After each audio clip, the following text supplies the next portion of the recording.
A single dad is digging through trash just to buy diapers. But when the woman he's scavenging from turns out to be the owner of the company that makes the diapers, he's about to find out that the real surprise isn't in the trash. It's in her secret connection to him. Before we get into the story, comment below where in the world you are watching from today. John Harris wiped the sweat from his forehead as he peered into another dumpster behind Pete's Corner Store.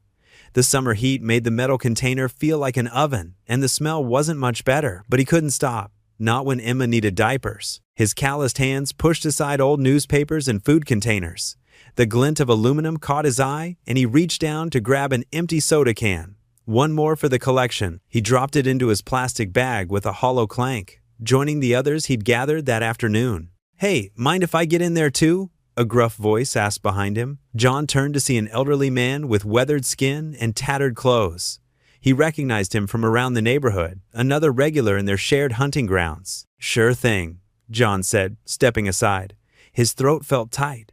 A year ago, he would never have imagined sharing dumpster space with anyone. Now, it was just another Tuesday. The old man nodded his thanks and started his own search. They worked in silence, an unspoken understanding between them. This wasn't about pride anymore. It was about survival. John's back ached as he straightened up. His janitor's uniform was stained with sweat and grime, but he couldn't go home yet. The bag was only half full, and at 5 cents a can, he needed more. Emma was almost out of diapers, and his next paycheck was still days away. He moved to the next dumpster, trying to ignore the stares from people walking by. Some looked away quickly. Others watched with a mix of pity and disgust. John kept his eyes down, focused on his task. He'd learned to build a wall around himself, to shut out the judgment and shame. The afternoon sun beat down mercilessly as he worked his way through the alley. Each can was a small victory, another nickel toward what Emma needed. His mind wandered to his daughter's smile, the way her eyes lit up when he came home. That thought kept his hands moving, kept him searching. A young woman in business attire hurried past, her heels clicking on the pavement. John caught her whispered, "Oh my God," as she gave him a wide berth. He pretended not to notice, but his jaw clenched. He'd served his country, worked honest jobs all his life. Now, here he was, digging through trash to take care of his little girl. Hours passed, and the sun began to set. John's bag was finally heavy enough to make a difference. He tied it off and started the long walk home. His shoulders slumped with exhaustion. The streetlights flickered on as he made his way through the rough part of town where they lived. Their apartment building loomed ahead, paint peeling from its worn facade. The elevator was broken again, so he climbed 4 flights of stairs, his legs burning with each step. Mrs. Rodriguez from next door had watched Emma while he was out. She was a godsend, never asking for payment she knew he couldn't give. John knocked on his door. 3 quick taps, their special signal. He heard tiny footsteps running across the floor. "Daddy!" Emma's voice called out. Mrs. Rodriguez opened the door, and Emma launched herself at him. John caught her with his free arm, holding her close, her small arms wrapped around his neck.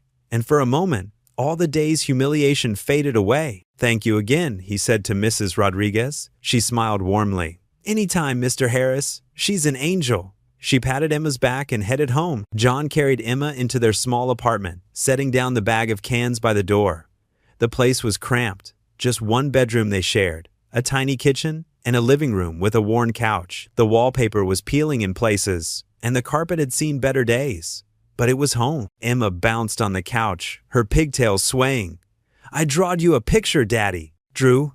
he corrected gently, sitting beside her. "Let's see it." She proudly held up a crayon drawing of 2 stick figures holding hands, one tall, one small. The sun smiled down on them from the corner of the paper. John's throat tightened as he looked at it. "It's beautiful, sweetheart," he said, pulling her close. "We'll put it right here on the fridge."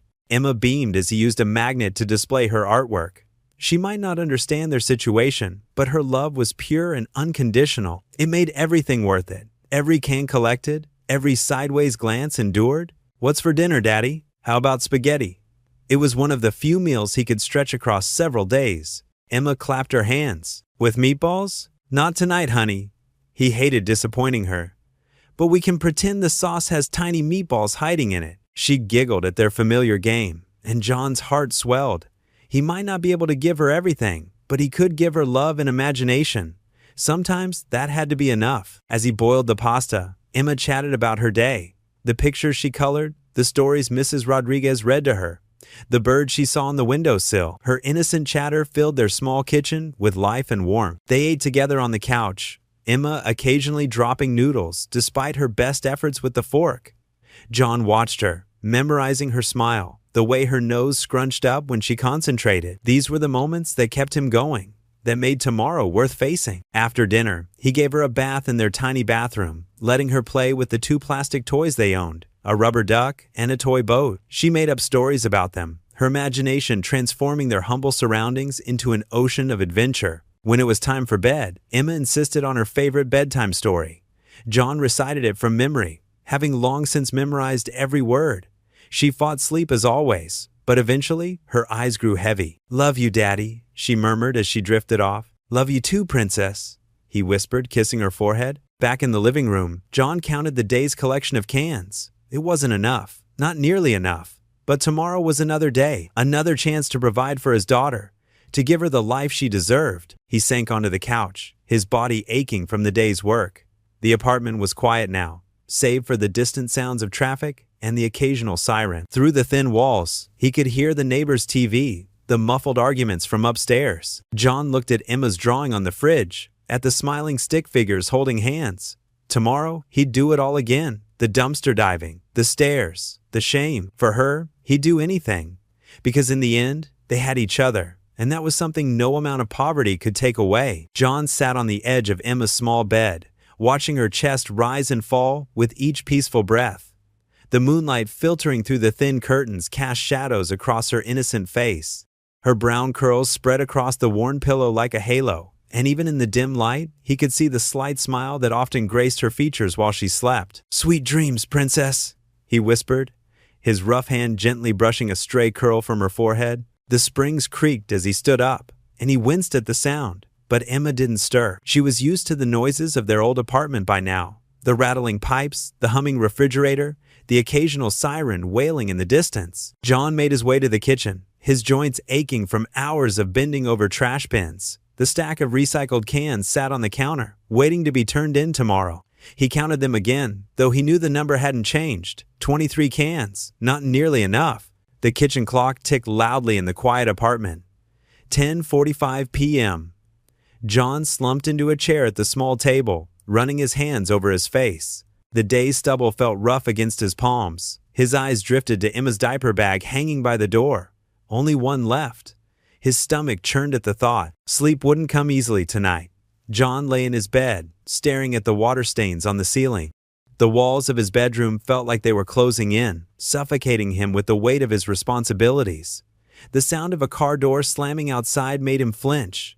Old habits from his time in the service dying hard. His mind wandered to better days, when he had a steady job at the mechanic's shop, before the layoffs, before Sarah left, before everything fell apart. Now here he was, a decorated veteran reduced to digging through garbage to provide for his daughter. The shame burned in his chest. What would his old unit think if they could see him now? What would Emma think when she was old enough to understand? John tossed and turned, his thoughts circling like vultures. He needed to find more cans tomorrow. Maybe check the industrial park? Sometimes the office workers tossed out whole bags of recyclables, but that was across town, and the bus fare would eat into what little he might make. The night stretched endlessly, punctuated by distant traffic and the occasional bark of a neighborhood dog. When sleep finally came, it was fitful and shallow. Morning arrived too soon, announced by weak sunlight and Emma's familiar cry.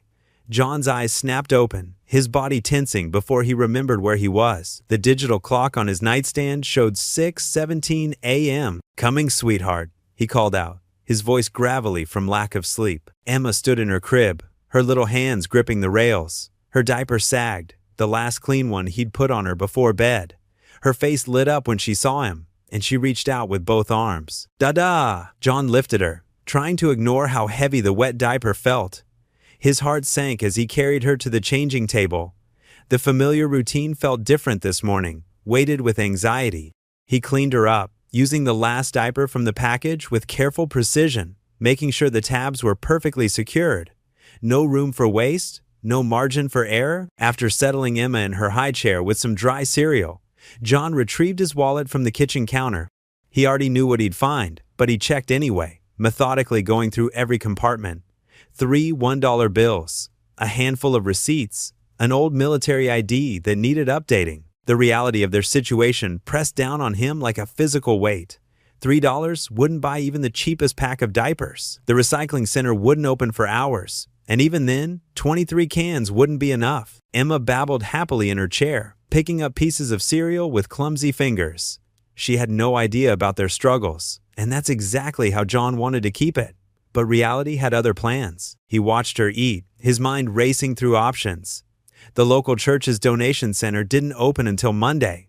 The food bank didn't stock diapers. His pride had already prevented him from calling the few friends he had left.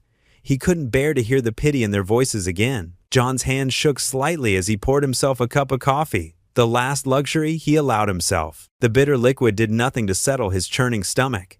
Emma would need changing again soon. And then what? The clock on the wall seemed to tick louder with each passing second, marking time until the inevitable crisis. He pulled out his phone, checking the balance on his bank account one more time. The negative number stared back at him, unchanged from yesterday. The overdraft fees had eaten what little cushion he'd had left. Emma's cheerful voice cut through his dark thoughts. "More," she declared, holding up her empty bowl. "Sure thing, princess." John managed to smile, reaching for the cereal box. At least they had enough food for today. The box felt light. Another problem for tomorrow. As he poured more cereal for Emma, his mind kept circling back to the same desperate question. How was he going to get enough money for diapers by the end of the day? The recycling center paid by the pound, and his small collection of cans wouldn't even cover half a package of the cheapest brand. The morning sun crept higher, sending shafts of light through the kitchen window. In better times, this would have been a peaceful moment, sharing breakfast with his daughter, planning their day together. Now, each passing minute only increased his anxiety. John sat at the table, watching Emma eat, trying to keep his expression neutral despite the storm raging in his mind. He had to figure something out. He had to find a way. He was her father, the only parent she had left, and he couldn't fail her. Not in this, not in anything. John trudged down Maple Avenue, his worn boots scuffing against the pristine sidewalk. The early morning sun cast long shadows across perfectly manicured lawns, making him feel even more out of place. His canvas bag, already containing a few cans from earlier, hung heavily at his side. Not from its weight, but from the shame that came with it. This wasn't his neighborhood. The houses here had 3-car garages and professional landscaping. Garden fountains bubbled cheerfully, and the air smelled of freshly cut grass instead of exhaust fume. Each step felt like an invasion into a world where he didn't belong. He pulled his baseball cap lower over his eyes as a jogger passed by, averting his gaze. The woman's expensive running shoes probably cost more than his entire wardrobe. His cheeks burned as he thought about what he was about to do, but Emma's face flashed in his mind. She needed diapers, and his pride wasn't worth more than her comfort. The first few garbage bins yielded nothing but yard waste and regular trash. John moved quickly, efficiently, trying to appear as invisible as possible. His hands trembled slightly as he lifted each lid, the metal cold against his callous fingers. Years ago, he'd commanded troops in combat zones. Now here he was, digging through strangers' garbage. "Gotta keep moving," he muttered to himself, wiping sweat from his forehead with his sleeve. The morning was warming up fast, and he needed to finish before more residents started their day. Behind a white colonial house, he struck gold, several crushed soda cans, and a bag full of water bottles. He quickly added them to his collection, estimating their value, maybe 50 cents worth. Not nearly enough. As he worked his way deeper into the neighborhood, the houses grew larger and more imposing. Iron gates and security cameras became common sights, making his task more challenging. But experience had taught him that wealthy neighborhoods often had the best haul. People here didn't bother collecting the deposit on cans and bottles themselves. A mansion at the end of a cul-de-sac caught his attention. It was easily the largest house he'd seen yet, with perfectly symmetrical windows and a circular driveway that could fit 6 cars. The property's trash bin sat discreetly behind a row of carefully trimmed hedges. John glanced around, making sure no one was watching. His heart pounded as he slipped behind the hedges. The scratchy branches caught at his jacket, but he pressed forward. The first bin contained nothing useful, just regular household trash. The second bin was filled with recycling, and his spirits lifted at the sight of several wine bottles and aluminum cans. As he reached for them, movement in one of the mansion's windows made him freeze. He held his breath, counting seconds, but no alarm sounded. No angry homeowner emerged, just the curtain shifting in the breeze, he told himself, though his hand shook as he continued his task. He was about to move to the third bin when something caught his eye, a familiar blue and white package peeking out from beneath some newspapers. John's breath caught in his throat. Carefully, he moved the papers aside. There it was, a brand new, unopened box of Pampers diapers. Not just any diapers, but the expensive kind he could never afford. The ones that would keep Emma dry and comfortable all night. The box wasn't even damaged. It looked like it had come straight from the store. John stared at it, uncomprehending. Why would anyone throw away perfectly good diapers? He picked up the box, turning it over in his hands. The size was even right for Emma. It felt surreal, like finding an oasis in the desert. Standing there in the early morning light, surrounded by the trappings of wealth he could never achieve, John felt a strange mix of emotions wash over him. Relief warred with humiliation. Gratitude battled with anger at a world where some people could casually discard what he desperately needed. His fingers tightened on the box as he struggled to make sense of this discovery. The sprinklers suddenly whirred to life in the perfectly maintained lawn behind him, making him jump. Water droplets caught the morning sunlight, creating tiny rainbows that seemed to mock the grayness of his situation. He stood there, frozen, holding the box of diapers, feeling like the universe was playing some kind of cruel joke. The sound of a door opening somewhere in the distance snapped him back to reality. He quickly shoved the box into his canvas bag, alongside the cans and bottles. The weight of it felt both wonderful and terrible at the same time. His fingertips tingled where they'd touched the clean, pristine cardboard, so different from the sticky, grimy cans he'd been collecting. John stared at the discarded box of Pampers diapers, his calloused hands trembling as he reached for it. The cardboard was barely dented, and the diapers inside looked untouched. In his world, throwing away perfectly good diapers seemed impossible, a luxury he couldn't comprehend. "Mommy says you're my daddy." The small voice behind him made John freeze. His heart hammered in his chest as he slowly turned around, still crouched by the garbage bin. A young boy, no more than 6, stood there in Spider-Man pajamas, his feet bare against the dewy morning grass. His brown eyes were wide with curiosity, not judgment. John's throat went dry. The boy, Charlie, he would later learn, tilted his head, waiting for a response. The morning sun caught his tousled hair, making it glow like a halo. He looked nothing like the dirty, desperate man before him. What?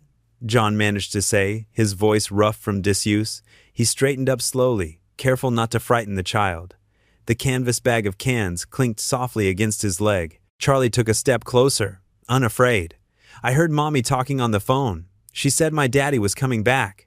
He pointed at John with the innocent certainty that only children possess. "And now you're here." John's chest tightened. The situation was becoming more surreal by the second. Here he was, caught digging through trash behind what was clearly a wealthy family's home, being mistaken for someone's father.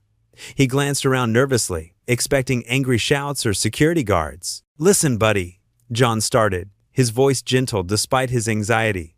"I think there's been a mix-up. I'm not..." "Charlie, what are you doing outside?" A woman's voice cut through the morning air like a knife.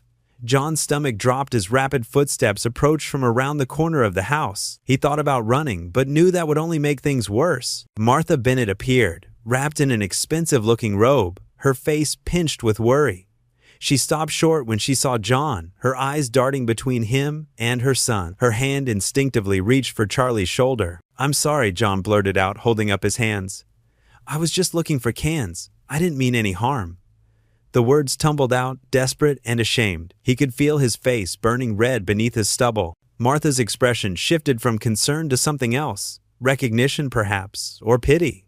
She studied his worn jacket, the canvas bag of cans, the dark circles under his eyes. Her grip on Charlie's shoulder loosened slightly. "Charlie, sweetheart," she said, her voice softening. "Go back inside. It's too early to be out here." "But Mom," Charlie protested. "You said..." "Now please." Her tone left no room for argument, though it remained gentle. Charlie gave John one last curious look before trudging back toward the house, his bare feet leaving tiny prints in the grass. Once Charlie was out of earshot, Martha turned back to John. He expected anger or disgust, but instead found something that looked almost like understanding in her eyes. She reached into her robe pocket and pulled out her wallet. "Here," she said, extending a $20 bill toward him. "For your trouble." John stared at the money, shame, and pride warring in his chest. the same amount he'd need for a pack of diapers. The irony wasn't lost on him. "Ma'am, I don't—" "Please," she interrupted, her voice quiet but firm. "Take it. And I'm sorry about Charlie. He's been having a hard time understanding some things lately." John hesitated for a moment longer before accepting the money. His fingers brushed against hers as he took it, and he noticed how soft her hands were compared to his calloused ones. The contrast made him acutely aware of the gulf between their worlds. "Thank you," he mumbled, carefully folding the bill and putting it in his pocket. "I'm sorry about going through your trash. It won't happen again." Martha's expression was unreadable as she looked at him. She opened her mouth as if to say something more, then seemed to think better of it. Instead, she just nodded, wrapping her robe tighter around herself. John picked up his bag of cans, the familiar clink of aluminum providing a strange comfort in this uncomfortable moment. He glanced once more at the box of diapers, still sitting by the bin, then turned away. Even with the $20 in his pocket, he couldn't shake the feeling that he'd lost something in this exchange. As he walked away, he could feel Martha's eyes on his back. The weight of Charlie's words still hung in the air. "Mommy says you're my daddy." The innocent mistake of a child had somehow made him feel both more and less than he was, highlighting the vast distance between his life and theirs. The morning sun continued to rise, casting long shadows across the manicured lawn. John's footsteps seemed too loud on the quiet street as he made his way back toward his own neighborhood, where Emma would be waking up soon, needing her father, her real father, and a fresh diaper he could now afford to buy. The evening breeze carried the scent of freshly cut grass across the manicured lawn as John stood frozen, his mind still processing the young boy's words. Martha Bennett stepped forward, her designer shoes crunching on the gravel driveway. In the fading sunlight, her pearl necklace caught the light, a stark contrast to John's worn work clothes. "I'm so sorry about my son," Martha said, her voice gentle but tinged with embarrassment. She placed a protective hand on Charlie's shoulder. "He has quite an imagination." John's face flushed red as he dropped the box of diapers back into the bin. "Ma'am, I didn't mean any trouble. I was just—" His voice trailed off, unable to finish the sentence. How could he explain that he was digging through her garbage? Martha's eyes moved from John's weathered face to his trembling hands, then to the collection of aluminum cans in his plastic bag. Understanding dawned in her expression. She reached into her purse and pulled out a crisp $20 bill. "Here," she said, extending the money toward him. "Please take this." John took a step back, his jaw tightening. "No, ma'am, I'm not looking for handouts." His voice was firm despite the shame burning in his chest. He'd rather spend another night collecting cans than accept charity. Martha's expression softened further. "I know times are tough. Maybe this can help you." She kept her hand extended, the money waiting between them like a bridge neither dared to cross. Charlie tugged at his mother's sleeve. "Mommy, why is he sad?" The innocence in the boy's question made John's throat tighten. He thought of Emma waiting at home with their elderly neighbor, probably wondering when Daddy would return with diapers. His pride warred with his desperation. Martha knelt beside Charlie. "Sweetheart, why don't you go inside and help Maria set the table for dinner?" After the boy scampered away, she turned back to John. "Please, I insist." John stood rooted to the spot, his mind racing. The $20 would buy enough diapers to last a week, maybe more if he found them on sale. It would mean Emma wouldn't have to wear makeshift alternatives tonight. It would mean one less worry in his ocean of concerns. He started, his voice rough. "I don't know what to say." "You don't have to say anything," Martha replied. She stepped closer, her expensive perfume a subtle reminder of the vast difference in their circumstances. "Sometimes we all need a little help." John's hand moved slowly, reluctantly, to accept the money. The crisp bill felt foreign in his calloused palm.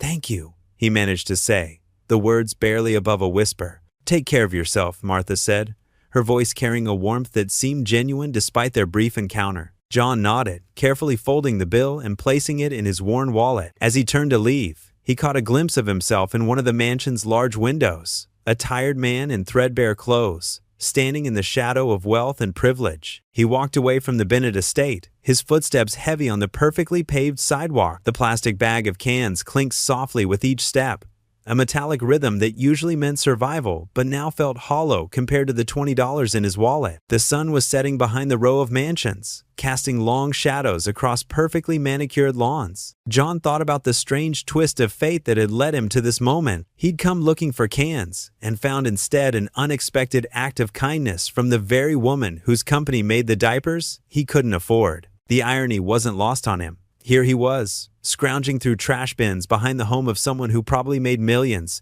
selling the very thing he desperately needed for Emma. Yet instead of calling the police or treating him with disdain, she had shown him compassion. As he walked the long journey home, John's mind kept returning to Charlie's words. "Mommy says you're my daddy."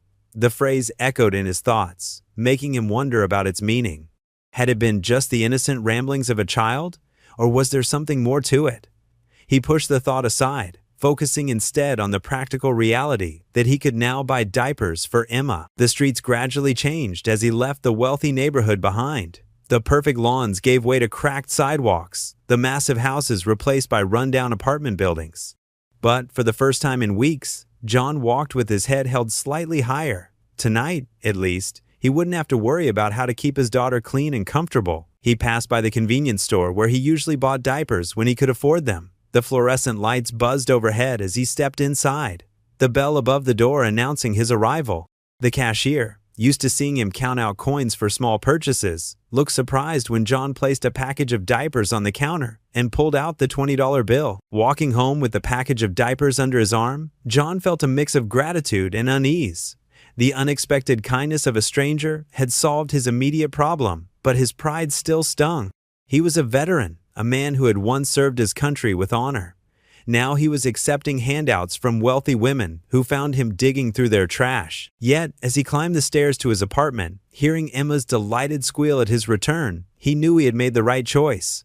Sometimes being a good father meant swallowing your pride. Sometimes it meant accepting help when it was offered, even if it came from the most unexpected places. Emma toddled toward him as he entered, her face bright with joy, despite their circumstances. The elderly neighbor who had watched her waved goodbye, and John was once again alone with his daughter in their small apartment.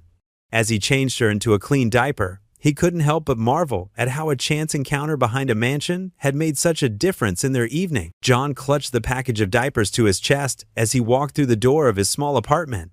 The plastic crinkled under his grip, a sound that echoed through the quiet space. Emma sat on their worn couch, playing with her favorite stuffed bear, its fur matted from years of love. "Hey, sweetie," he said, forcing a smile. "Look what Daddy got." Emma's face lit up at the sight of her father, but John's heart felt heavy. The weight of the $20 bill that had made this purchase possible seemed to burn in his memory. He set the diapers on their rickety kitchen table and ran his hand over the smooth packaging. The apartment walls, stained with watermarks and peeling paint, seemed to close in around him. A draft whistled through the crack under the front door, carrying with it the smell of their neighbor's cooking. John sank into the lone kitchen chair, its wooden legs creaking under his weight. "Come here, baby girl," he called to Emma. She toddled over, clutching her bear. John lifted her onto his lap, breathing in the sweet smell of her hair. "You know Daddy loves you, right?" Emma nodded, playing with the buttons on his shirt. Her innocent touch made his throat tight. He thought about Martha Bennett's kind eyes, the way she'd pressed the money into his hand despite his protests. The shame of accepting help from a stranger mixed with the relief of being able to provide for his daughter. John's callous fingers traced the edge of the diaper package. The brand name stared back at him, the same luxury brand he'd found in Martha's trash. The irony wasn't lost on him. Here he was, buying expensive diapers with charity money from the very woman who owned the company. "Time for a change, sweetheart," he said, standing up with Emma in his arms. As he laid her down to change her diaper, his movements were gentle but mechanical. Each motion reminded him of his dependence on others' kindness. The sun had begun to set, casting long shadows across their small living room. Through the thin walls, he could hear the sounds of life in the apartment complex. A baby crying, a television blaring, voices arguing. This was his world now, so different from his days in the military when he'd had purpose, pride. Across town, in a different world entirely, Martha Bennett stood in her marble-floored kitchen. The chandelier above cast warm light across the granite countertops as she prepared a cup of tea. Her hands trembled slightly as she heard the familiar sound of Richard's car pulling into their circular driveway. The front door opened, and Richard's footsteps echoed through the foyer. "Martha?" His voice carried authority, even in a simple greeting. Martha set her teacup down carefully. "In the kitchen, dear." Richard appeared in the doorway, his tailored suit still crisp despite the late hour. He loosened his tie and studied his wife's face. "You look troubled." Martha wrapped her hands around her teacup, drawing comfort from its warmth. "Something happened today," she began, choosing her words carefully. "There was a man behind the house, going through our recycling." Richard's expression darkened. "Did you call security?" "No, it wasn't like that." Martha took a deep breath. "He was looking for cans to recycle. He's a single father, Richard. Charlie even spoke to him." "Charlie what?" Richard's voice sharpened. He strode to the kitchen island, placing his briefcase down with more force than necessary. "You let our son talk to some vagrant?" "He's not a vagrant," Martha protested. "He's just fallen on hard times. I gave him some money for diapers." The silence that followed was deafening. Richard's jaw clenched as he stared at his wife. "You gave him money?" Each word was measured, controlled. "Martha, we've talked about this. We have proper channels for charity." "It was just $20, Martha said, her voice small. "That's not the point." Richard began pacing the kitchen, his expensive shoes clicking against the floor. "Do you have any idea how it looks when my wife hands out money to people digging through our trash? We have a reputation to maintain." Martha set her teacup down with a soft clink. "He needed help, Richard. What was I supposed to do?" "Direct him to one of our foundations. That's what they're there for." Richard stopped pacing and fixed Martha with a stern look. "We don't associate with people like that directly. It's not appropriate for someone in our position." "Someone in our position?" Martha repeated softly, looking down at her hands. "Sometimes I wonder if our position has made us forget what it means to be human." Richard's expression hardened.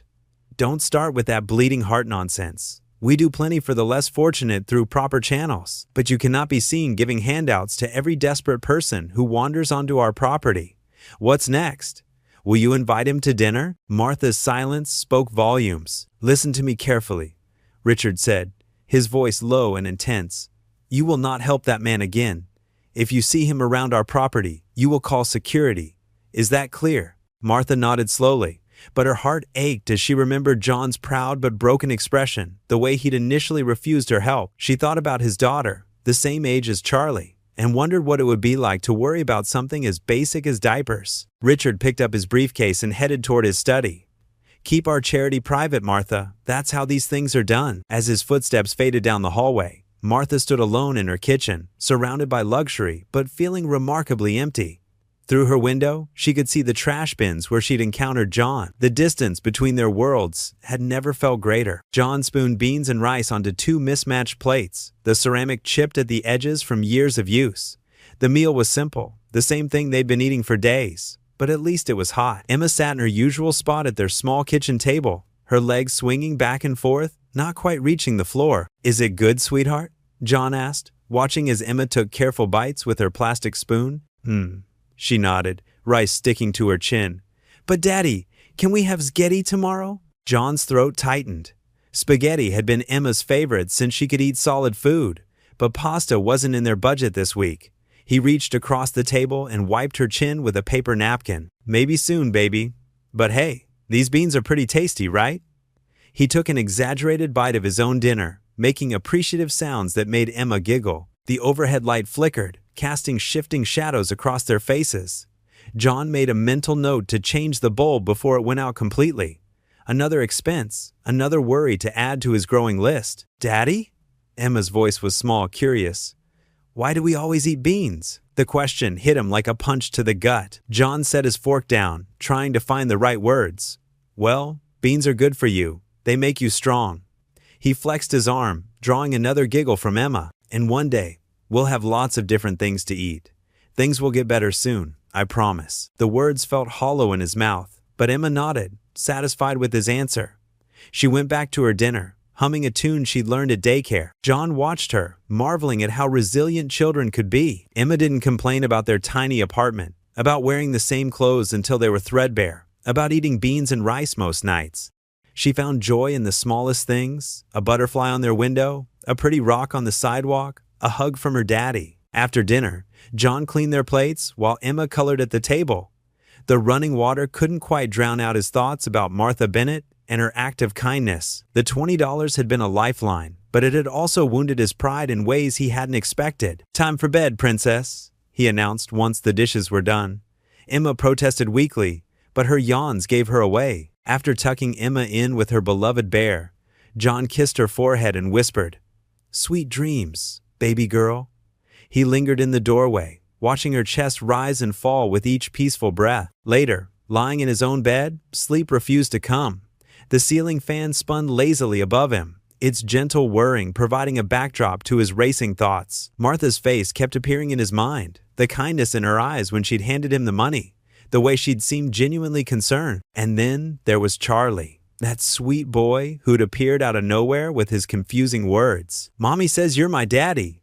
The phrase echoed in John's head, making less sense each time he turned it over in his mind. He rolled onto his side, punching his flat pillow into a more comfortable shape. The springs of his mattress creaked in protest.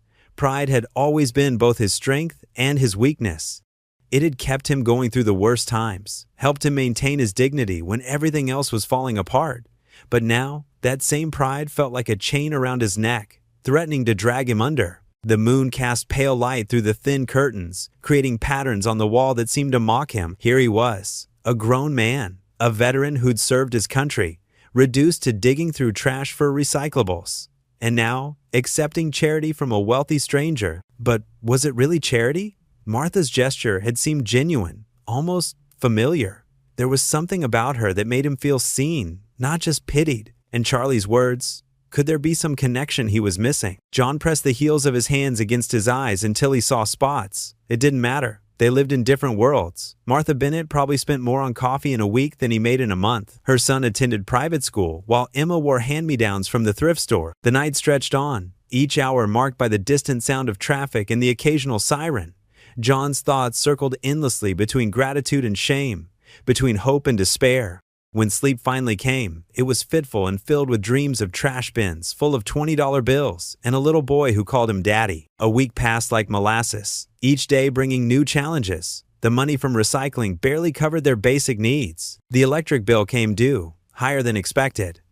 Emma outgrew another pair of shoes. John picked up extra hours at the school, cleaning classrooms until his hands were raw from harsh chemicals, but it wasn't enough. It was never enough. He found himself avoiding the wealthy neighborhood where he'd met Martha, even though the recycling there was usually better. The memory of their encounter still made his cheeks burn with embarrassment. Instead, he stuck to the commercial areas, sorting through dumpsters behind restaurants and stores, trying to maintain what little dignity he had left. Emma noticed his exhaustion. In her own way, she became more helpful, picking up her toys without being asked, being extra quiet when he needed to rest. It broke his heart how grown-up she sometimes seemed, how she'd learned to adapt to their difficult circumstances. No 4-year-old should have to be that understanding. At night, when Emma was asleep, John would sit at their kitchen table with their bills spread out before him, trying to make the numbers add up differently. But math was math, and no amount of creative accounting could change their reality. The gap between what they needed and what they had kept growing wider, like a canyon splitting open beneath his feet. And still, in quiet moments, his thoughts would drift to Martha Bennett and her son, to the kindness in her eyes and the mystery of Charlie's words, to the strange feeling that there was more to their brief encounter than he understood. But those thoughts were dangerous. They led to hope, and hope was a luxury he couldn't afford right now. John pushed his rusty shopping cart through the aisles of Save Mart, carefully checking prices on every item. The fluorescent lights buzzed overhead as he calculated the total in his head. $23.40 remained from his latest can collection runs. Emma sat in the cart's child seat, contentedly hugging her worn teddy bear. "Look, Daddy!" Emma pointed at a colorful box of cookies on the shelf. John's heart squeezed. "Not today, sweetie. We need to get the important stuff first." He steered the cart toward the rice and beans section, the wheels squeaking against the linoleum floor. As he reached for the cheapest bag of rice, a familiar voice called out behind him. "John? Is that you?" He turned to find Martha Bennett standing there in casual clothes, though even her casual wear looked expensive. She wore designer jeans and a simple white blouse that probably cost more than his monthly rent. Despite her wealth, her smile seemed genuine. "Oh, hello, Mrs. Bennett," John said, straightening up. He felt suddenly conscious of his worn work boots and faded jeans. "Please call me Martha." She glanced at Emma and her face lit up. "And who's this little angel?" "This is Emma. John said, his voice softening with pride despite his discomfort. Hi. Emma waved enthusiastically, making Martha laugh. She's adorable, Martha said, then lowered her voice. Listen, John, I've been thinking about you since we met. How are things going? John shifted his weight, fighting the urge to make excuses and leave. We're managing, he said simply. Martha's eyes took in their nearly empty cart, lingering on the single bag of rice. You know, I actually wanted to talk to you about something. She moved closer, speaking quietly. Our company is hosting a community event this weekend. It's a job fair combined with a family fun day, games for the kids, free food, that sort of thing. John's grip tightened on the shopping cart handle. That's nice of you, but before you say no, Martha interrupted gently, please hear me out. There will be several veteran-friendly companies there, including some construction firms and mechanical workshops. I remember you mentioned your background in mechanics during our last conversation. Emma bounced in her seat. Daddy, can we go, please? John looked at his daughter's hopeful face, then back at Martha. Her expression held no pity, just genuine concern and something else, understanding, maybe. There's no pressure, Martha continued, but there will be good food, activities for Emma, and who knows, you might find something interesting. She reached into her purse and pulled out an elegant business card. Here's my direct number. The event is this Saturday at Memorial Park. Starts at 10 a.m. John hesitated before accepting the card.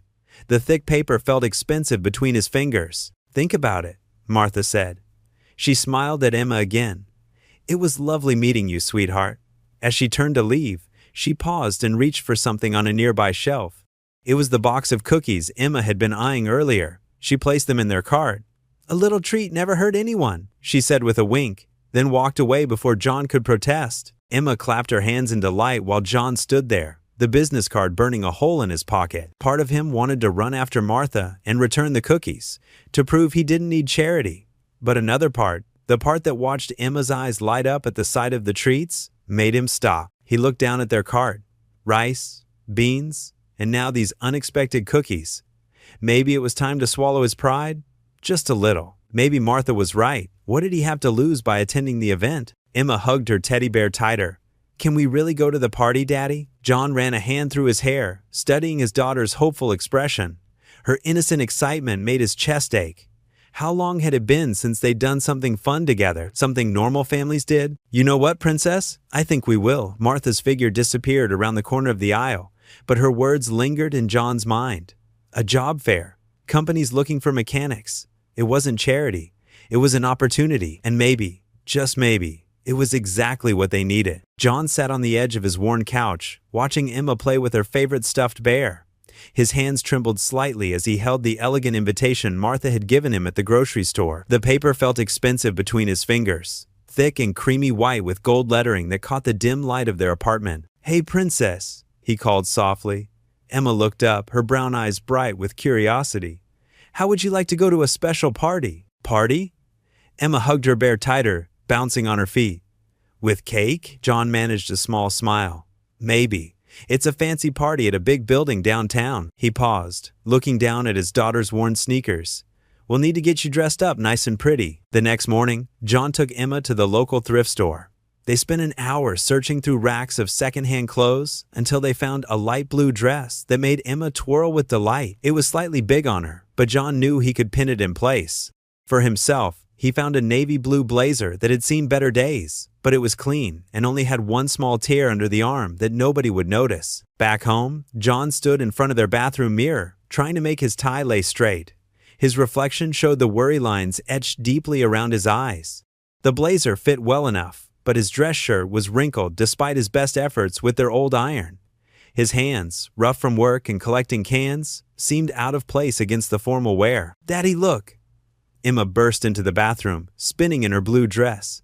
John had carefully ironed it and pinned the shoulders to fit better. Her hair was pulled back in neat pigtails, tied with ribbons he'd found in their box of odds and ends. You look beautiful, sweetheart.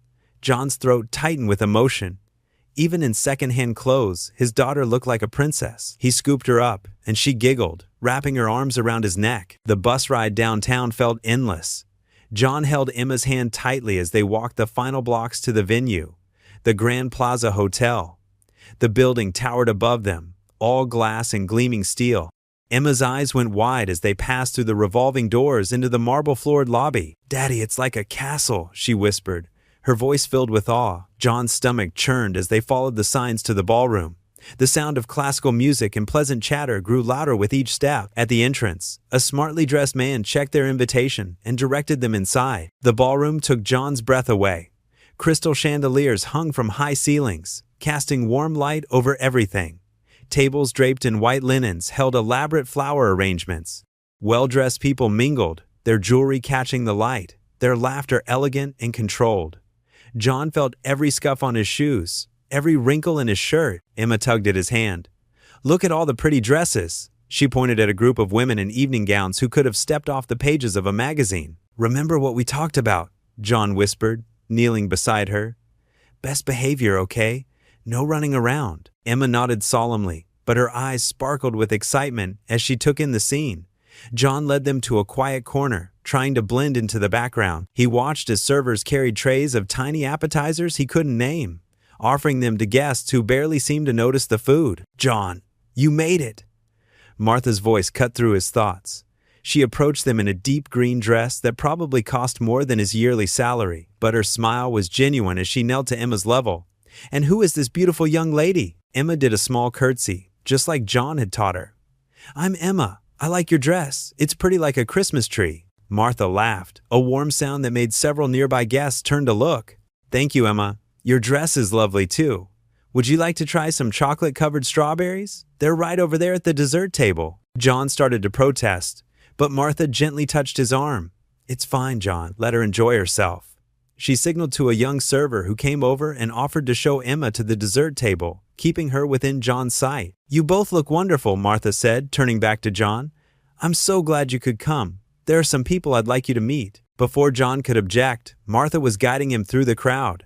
She introduced him to business owners, charity directors, and community leaders. Each time, she mentioned his military service and spoke about his strong work ethic, never once bringing up his current circumstances. "This is John Harris," she would say. "He served our country with distinction." Or, "John has such insight into our community's needs." With each introduction, John felt increasingly confused. Part of him was grateful for Martha's kindness, for the way she presented him as someone worthy of these people's time. But another part felt ashamed, knowing he would return to his shabby apartment after this glimpse of luxury, knowing these people would forget him as soon as he left. He watched Emma at the dessert table, carefully eating a strawberry, her manners perfect despite her obvious excitement. She caught his eye and waved, chocolate smeared on her chin. In that moment, John felt the full weight of the contrast between their daily life and this glittering event. Martha touched his arm again, drawing his attention back. "Are you all right?" she asked quietly. "I'm not sure I belong here," John admitted, his voice barely above a whisper. "Everyone belongs where they're welcomed," Martha replied. "And you're very welcome here, John." But as more elegant guests arrived and the music swelled, John couldn't shake the feeling that he was an imposter in their world. He stood straighter, tried to smile more naturally, all while knowing that his carefully pressed thrift store clothes and rough hands marked him as different from these polished, privileged people. Emma returned to his side, her face glowing with happiness, and John forced his doubts aside. For her sake, he would endure this evening of pretending to be something he wasn't. He would accept Martha's kindness and try to believe, just for tonight, that he deserved to stand among these people as an equal. The elegant ballroom buzzed with activity as wealthy guests mingled, their polite laughter echoing off the crystal chandeliers. John Harris stood near a marble pillar, tugging at the collar of his only dress shirt, a faded blue button-down he'd worn to Emma's baptism years ago. He watched Emma playing with some other children in a supervised play area across the room. Her face lit up with joy at all the new toys. Martha Bennett appeared beside him, 2 glasses of sparkling water in hand. "Would you like to step outside for some fresh air?" she asked, offering him one of the glasses. "The garden is lovely this time of evening." John nodded, grateful for the escape from the overwhelming opulence of the main hall.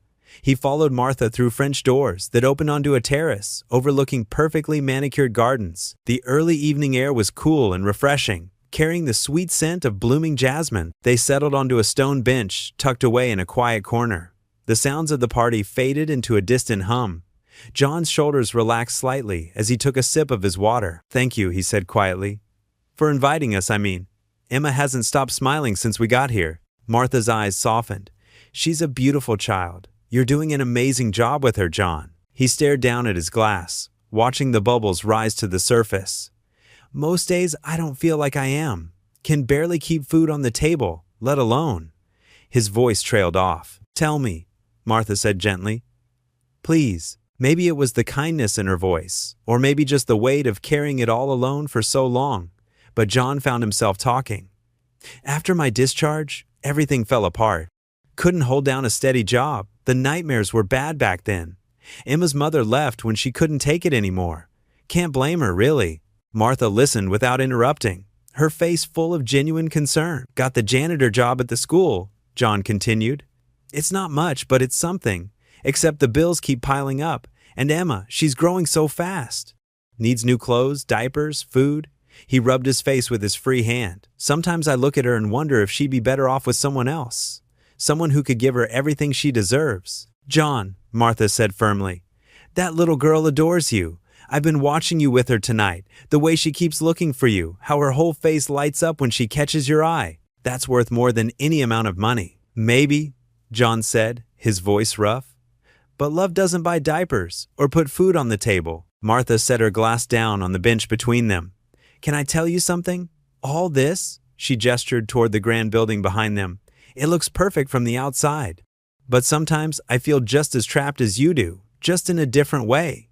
Richard, my husband, he has very specific ideas about how things should be, who we should associate with, how we should act. John glanced at her, surprised by her candor. What I'm trying to say is, Martha continued, sometimes the things that look like blessings from the outside can feel like cages, and sometimes the things that look like struggles from the outside can be the most meaningful parts of life. They sat in comfortable silence for a moment, watching the sky turn purple with approaching dusk. I want to help you, John, Martha said finally. Not because I feel sorry for you, but because I see something in you. Strength, dignity, love for your daughter. You deserve a chance to build the life you both deserve. John tensed. I'm not looking for handouts. I know, Martha interrupted softly. That's not what I'm offering. I'm offering an opportunity, but you'll have to trust me. Can you do that? John looked at her for a long moment. In the growing darkness, her face was sincere, her eyes kind. He thought about Emma, about the joy in her face as she played with toys she'd never had access to before. He thought about all the nights he'd lain awake, wondering how he'd make it through another day. Why? He asked finally. Why would you want to help someone like me? Martha smiled, a hint of sadness in her expression. Because everyone deserves a second chance. Because you're not afraid to work hard. Because that little girl deserves to see her father succeed. She paused. And because sometimes helping others is the best way to help ourselves. John took a deep breath, feeling the weight of the moment. Everything in him wanted to refuse, to maintain his independence, to prove he could do it all on his own. But Emma's face floated in his mind. Her smile, her trust, her unwavering belief in him. Okay, he said quietly. I trust you. Martha nodded, relief evident in her expression. Thank you, she said. You won't regret this. The sounds of the party started to die down behind them, signaling the end of the evening. John stood, knowing it was time to collect Emma and head home. Martha rose as well, smoothing her elegant dress. We'll talk more soon, she promised. For now, just focus on Emma and your job. Let me handle the rest. As they walked back toward the French doors, John felt something he hadn't experienced in a long time. Hope. It was small and fragile, like a newly sprouted seed. But it was there. Maybe, just maybe, things could get better. Inside, Emma ran to him, her eyes bright with excitement from the evening's adventures. He scooped her up, breathing in the sweet smell of her hair, holding her close. Martha watched them with a gentle smile before disappearing into the crowd of departing guests. The elegant ballroom buzzed with conversation and the gentle clink of champagne glasses. John Harris stood near a decorative column, watching Emma play with some of the other children on the polished marble floor. Despite feeling out of place in his second-hand suit, a small smile tugged at his lips as he saw his daughter laughing without a care in the world. Martha Bennett approached him again, carrying 2 glasses of sparkling water. I thought you might be thirsty, she said, offering him one of the glasses. How are you holding up? Better than I expected, John admitted, accepting the drink. Emma seems to be having fun. Children have a way of making everything simpler, don't they? Martha's eyes softened as she watched the kids play. They don't care about fancy clothes or bank accounts. They just want to be happy. John nodded, taking a sip of his water. Thank you for inviting us. I know we don't exactly fit in here, but nonsense, Martha cut in. You belong here as much as anyone else. Besides, I've been thinking about starting a program for veterans at the company. Your perspective could be valuable. Before John could respond, a sharp voice cut through their conversation. Martha, darling, what are you doing? Richard Bennett strode toward them, his expensive suit perfectly tailored and his face twisted in barely concealed disgust. He placed a possessive hand on Martha's shoulder, but his cold eyes were fixed on John. I was just discussing some business ideas with Mr. Harris, Martha said, her voice tight. Business ideas? Richard laughed, the sound harsh and mocking. With someone who digs through our garbage? Really, Martha, you can't be serious. John's face burned with shame and anger. Around them, other guests had fallen silent, turning to watch the scene unfold. Richard, please, Martha whispered, but her husband ignored her. Let me guess, Richard continued, his voice carrying across the now quiet ballroom. You thought you could play fairy godmother to this charity case? Help him clean up and pretend he belongs here? He gestured at John's ill-fitting suit. Look at him. He can barely afford to dress himself properly. Emma stopped playing and looked up at the sound of raised voices. John's heart clenched when he saw her confused expression. That's enough, John said quietly, his hands clenching into fists at his sides. You don't know anything about me. Oh, but I do, Richard sneered. You're just another welfare case looking for a handout. Did you think if you got close enough to my wife, she'd solve all your problems? Pay your bills? Buy your daughter's diapers so you don't have to fish them out of the trash? Several guests gasped. John felt the blood drain from his face as the words hit him like physical blows. The shame of that day, of being caught going through their garbage, came rushing back. Martha stepped forward. Richard, stop this right now. You're being cruel. Cruel? Richard scoffed. I'm being realistic. People like him. He jabbed a finger in John's direction. They're always looking for an angle, always trying to take advantage of kind-hearted people like you. John's vision blurred with angry tears. He could feel dozens of eyes on him, hear the whispers starting to circulate. Emma had begun to cry, picking up on the tension in the room. You think you know me? John's voice shook with suppressed rage. You think because you have money, you can judge my worth? I served my country. I work every day to provide for my daughter. I never asked for your wife's help. She offered it. And that's exactly the problem, Richard spat. She offers, and people like you just take and take until there's nothing left. John stepped forward, his fists clenched so tight, his knuckles were white. For a moment, he imagined striking that smug look off Richard's face. But then he heard Emma's frightened whimper, and the fight drained out of him. Emma, he called, his voice rough.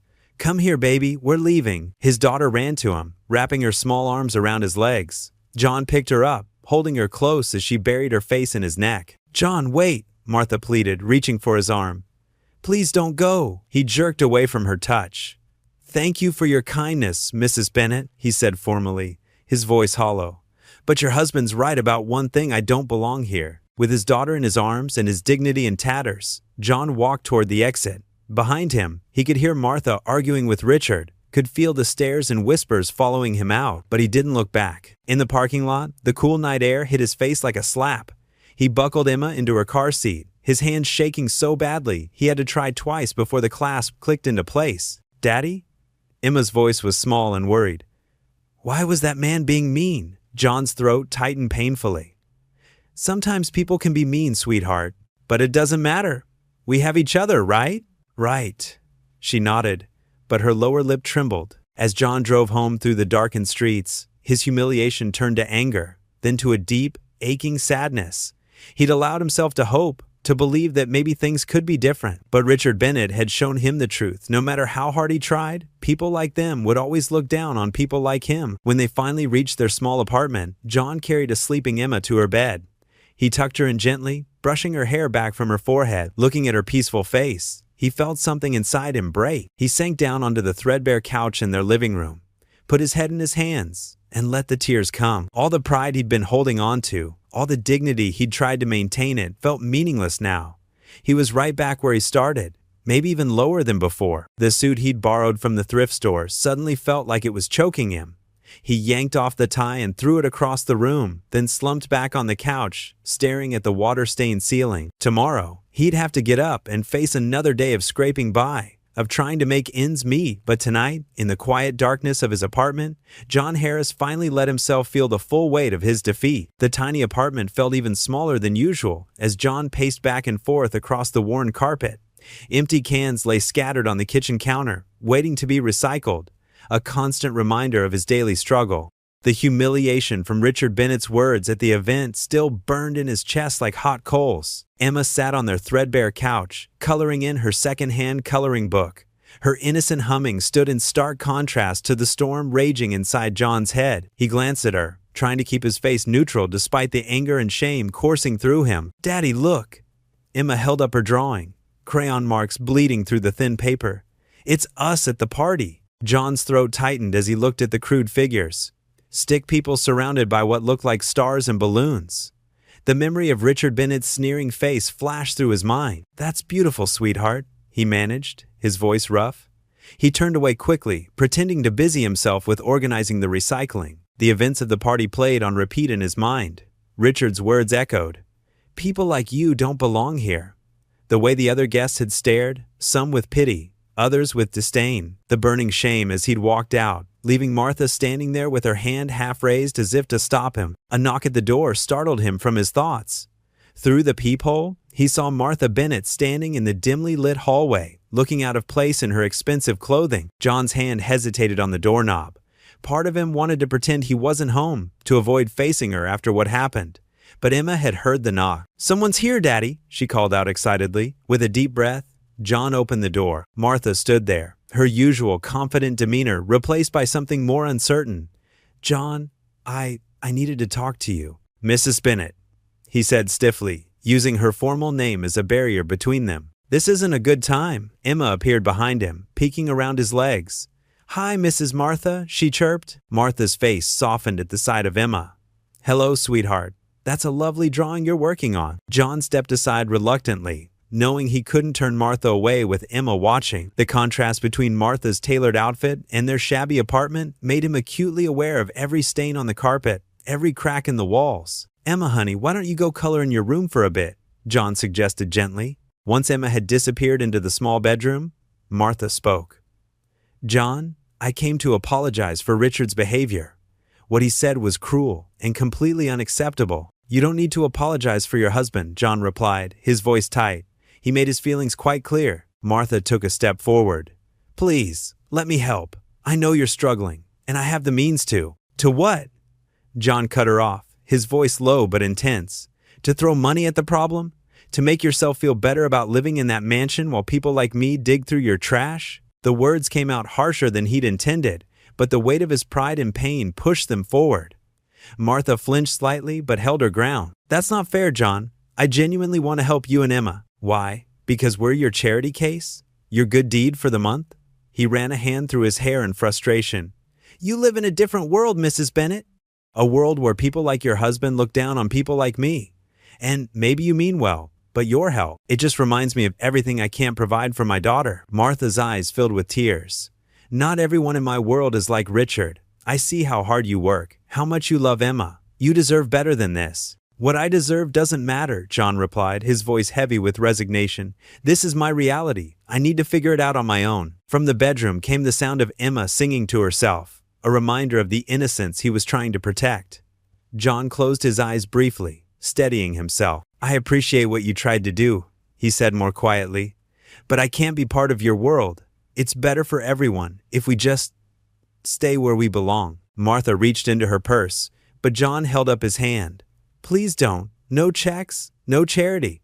I need my dignity more than I need money." "Is pride worth more than Emma's future?" Martha asked softly. The question hit John like a physical blow. He looked toward Emma's room, where crayon drawings were taped to the wall, her artwork the only decoration they could afford. "You should go," he said finally, opening the door. "Thank you for coming by, but please don't come back." Martha stood for a moment, conflict clear on her face. Finally, she nodded and walked to the door.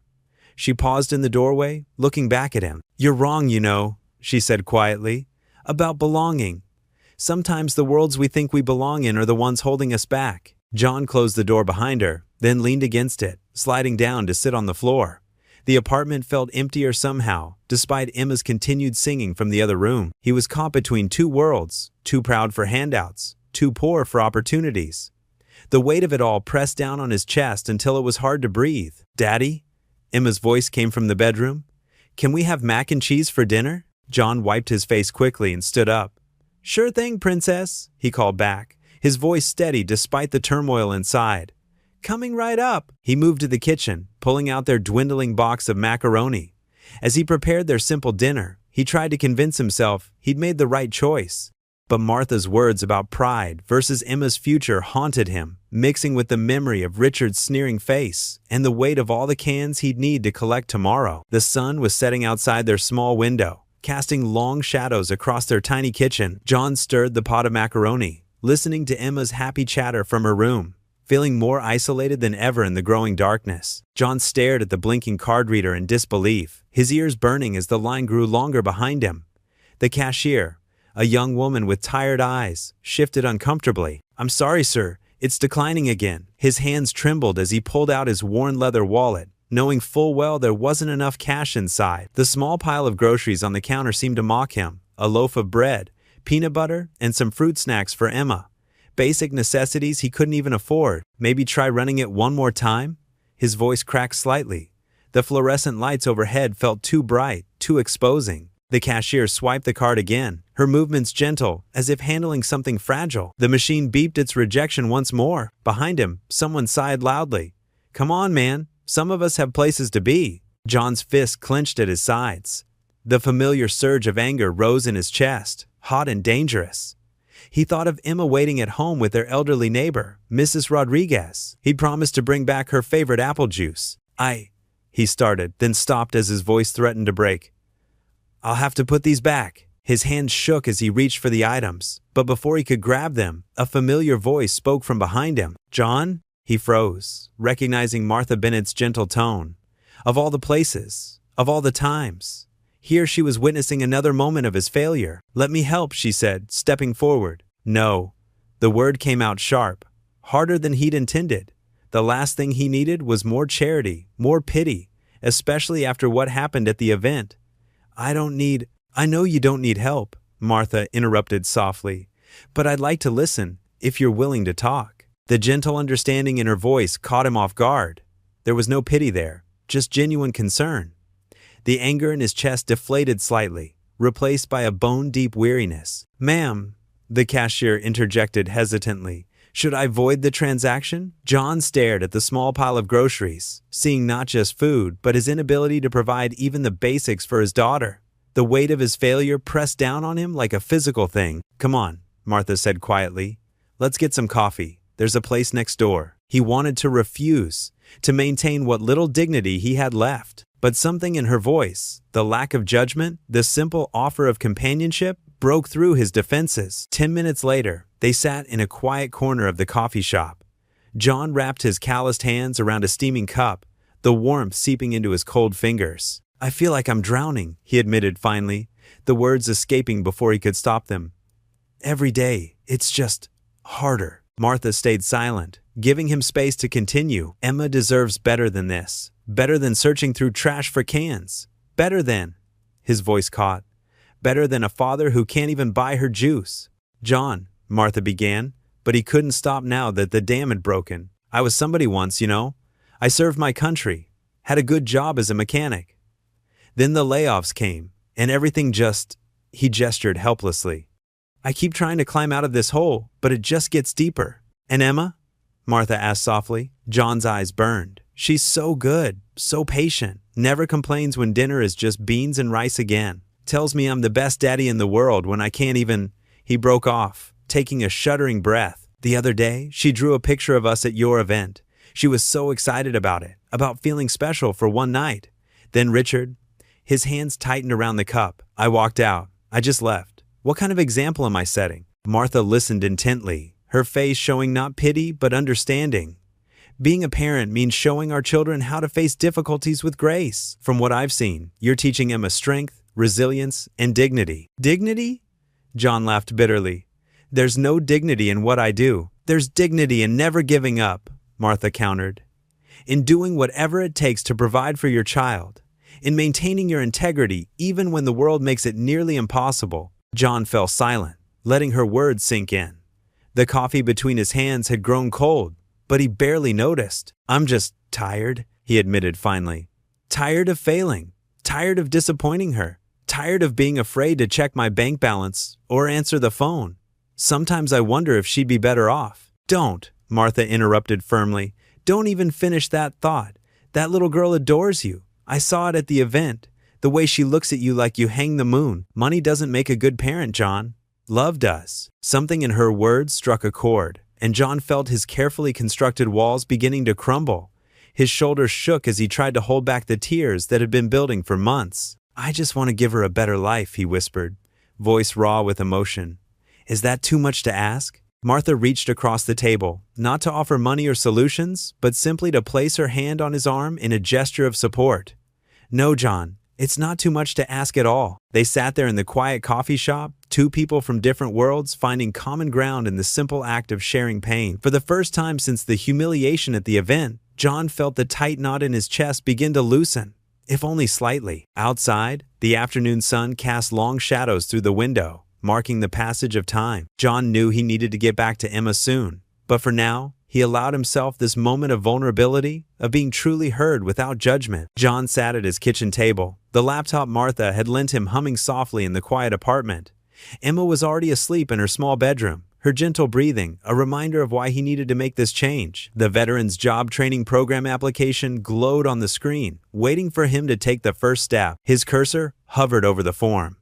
The past week's conversations with Martha had slowly chipped away at his stubborn pride. She hadn't pushed or pressured him, just listened as he shared stories about his military service, his struggles after coming home, and his dreams for Emma's future. "You can do this, Harris," he muttered to himself, remembering his old drill sergeant's words. His fingers began typing, filling in the basic information first. Name, age, years of service. Each keystroke felt like moving through thick mud, but he pressed on. The essay portion loomed before him. "Please explain why you would be an ideal candidate for this program." John's hands trembled slightly as he positioned them over the keyboard. Martha's words from their last conversation echoed in his mind.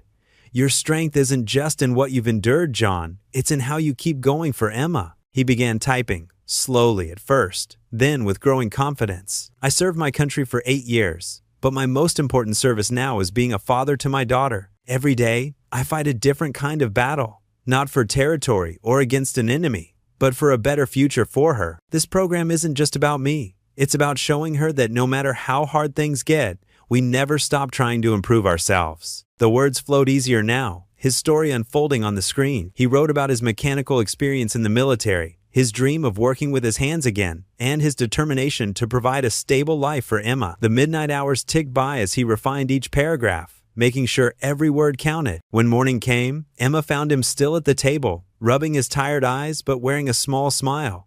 She climbed into his lap, her favorite stuffed rabbit dragging behind her. "Daddy, you didn't sleep?" she asked, touching his stubbly cheek with her small hand. "I was doing something important, sweetie," he said, kissing the top of her head, "something that might make things better for us." Later that day, after dropping Emma at her Head Start program, John met Martha at their usual spot, a small coffee shop where she insisted on buying him coffee despite his protests. She read through his application, her expression thoughtful. "This is good, John," she said, looking up at him. "Really good.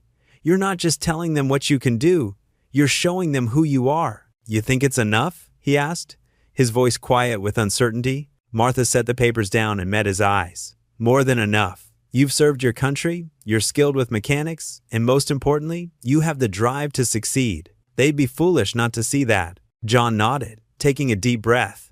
With Martha watching, he clicked the submit button. The application disappeared into cyberspace, carrying with it his hopes for a better future. The next few days stretched like years. John continued his janitorial work at the school, collecting cans when necessary. But something had changed. There was a spark of hope in his chest that hadn't been there before. 1 week later, John was cleaning the school hallways when his phone buzzed.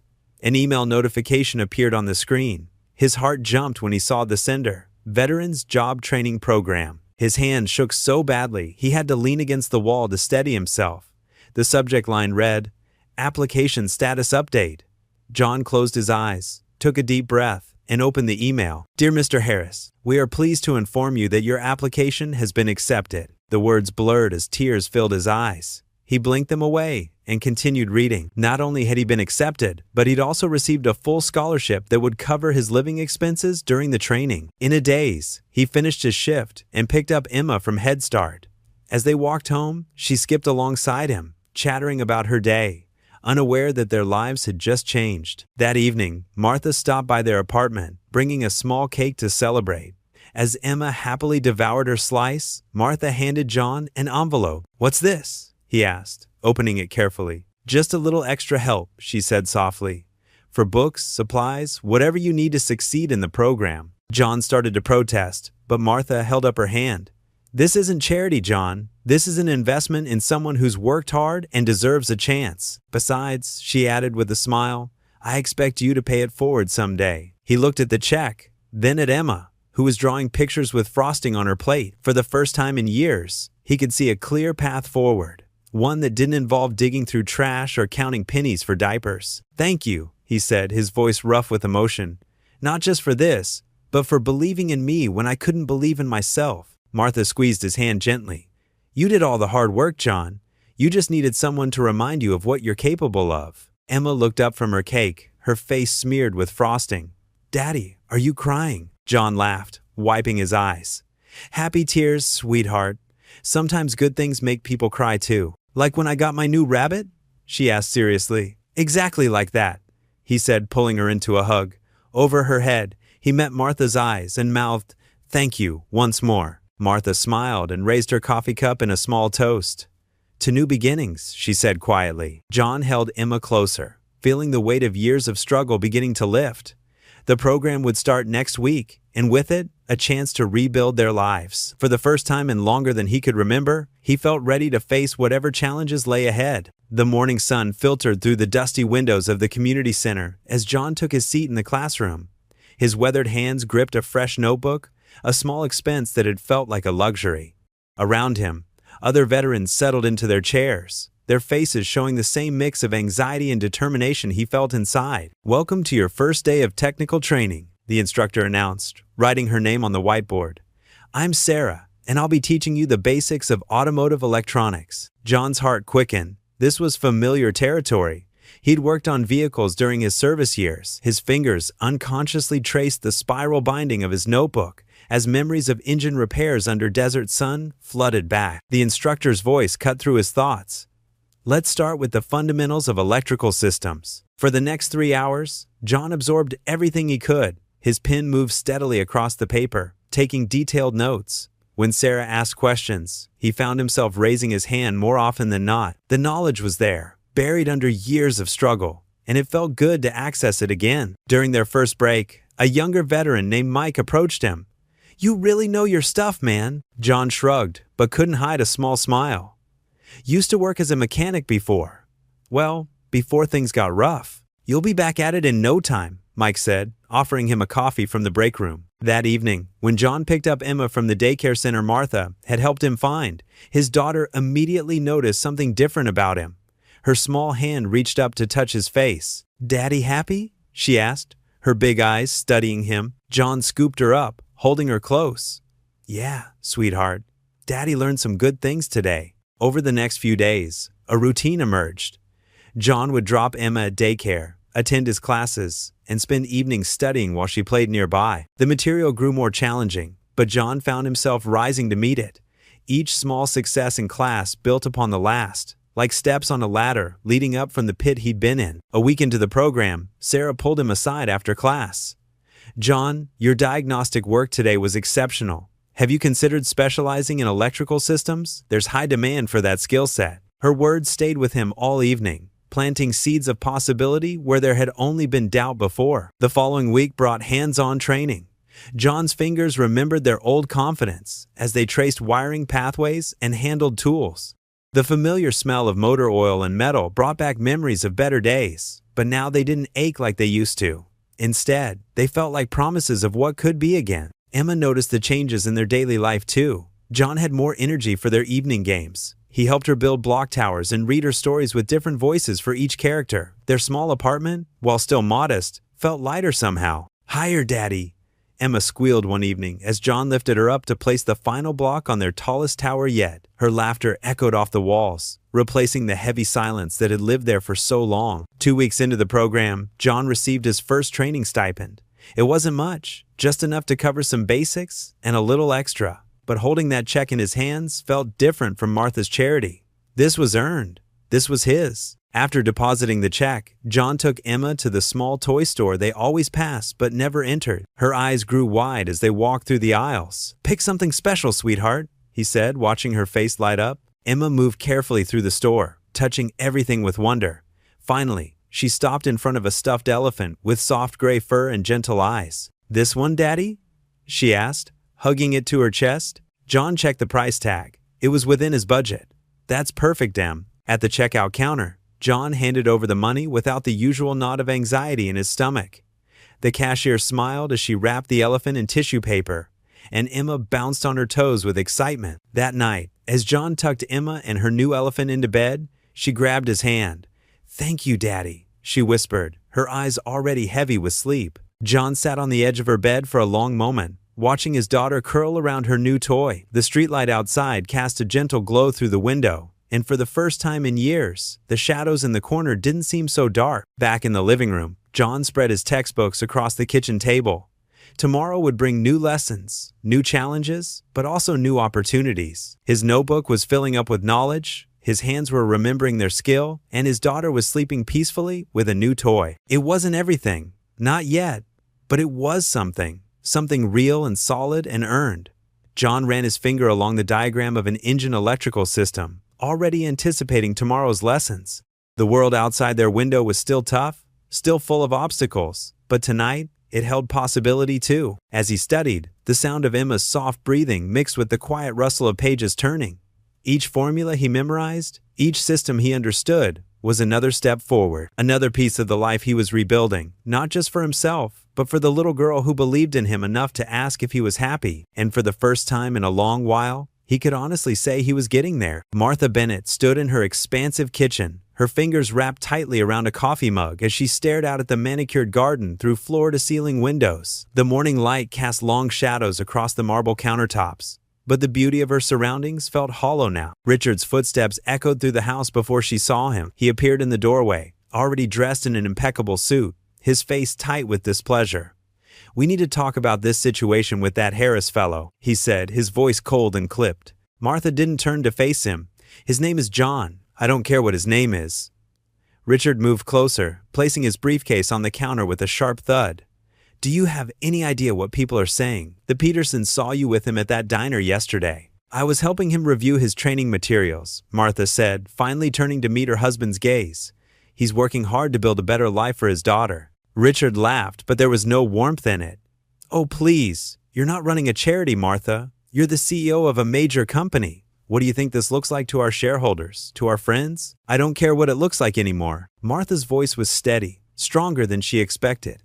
"John is a good person who needed help, and I'm in a position to provide it. This isn't about helping people." Richard's fist came down on the counter, making Martha's coffee splash in its mug. "This is about maintaining our position in society, our reputation, everything we've built." "Everything you've built, you mean?" Martha set her mug down carefully. "When was the last time you asked me what I wanted, what I believed in?" Richard's face reddened. "Don't be ridiculous. You have everything a woman could want. This house, your company, our social standing." "Things," Martha interrupted. "Just things. But what about compassion? What about using our privilege to help others?" "Help others?" Richard scoffed. "Like that vagrant who was digging through our trash? Is that who you want to associate with now?" Martha felt something snap inside her, not in anger, but in clarity. "Yes, actually, because John Harris has shown more dignity and grace in his struggles than you have in all your wealth." "You've lost your mind." Richard grabbed his briefcase again. "I won't stand for this. You need to end whatever this little charitable project is, or what?" Martha stepped closer to him, her voice level but firm. "You'll cut me off? Control my company? Try to shame me into submission?" Richard's jaw clenched. "I'm warning you, Martha. This isn't just about you. Think about our reputation, Think about Charlie's future. I am thinking about Charlie's future, Martha said. I'm thinking about what kind of example I want to set for our son. Do I want him to learn that money and status are everything? Or do I want him to understand the value of kindness and empathy? Kindness doesn't pay the bills, Richard sneered. No, but it gives life meaning. Martha walked to the window again, looking out at their perfect garden with its perfect flowers and perfect symmetry. I've made my decision, Richard. I'm going to continue helping John and others like him. And if you can't accept that, then maybe it's time we had a different conversation entirely. Richard's face darkened. What are you saying? I'm saying that I don't recognize myself anymore, at least not the person I've become in this marriage.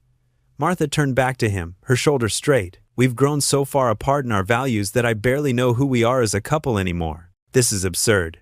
Richard's voice rose. You're willing to throw away 20 years of marriage over some homeless veteran? No, Martha said softly. I'm willing to walk away from a life that's suffocating my soul. John Harris just helped me see it more clearly. Richard stared at her for a long moment, his face a mask of disbelief and anger. You'll regret this, he said finally. When you're done playing savior to the downtrodden, you'll realize what you're giving up. Martha shook her head. The only thing I regret is not standing up for my beliefs sooner.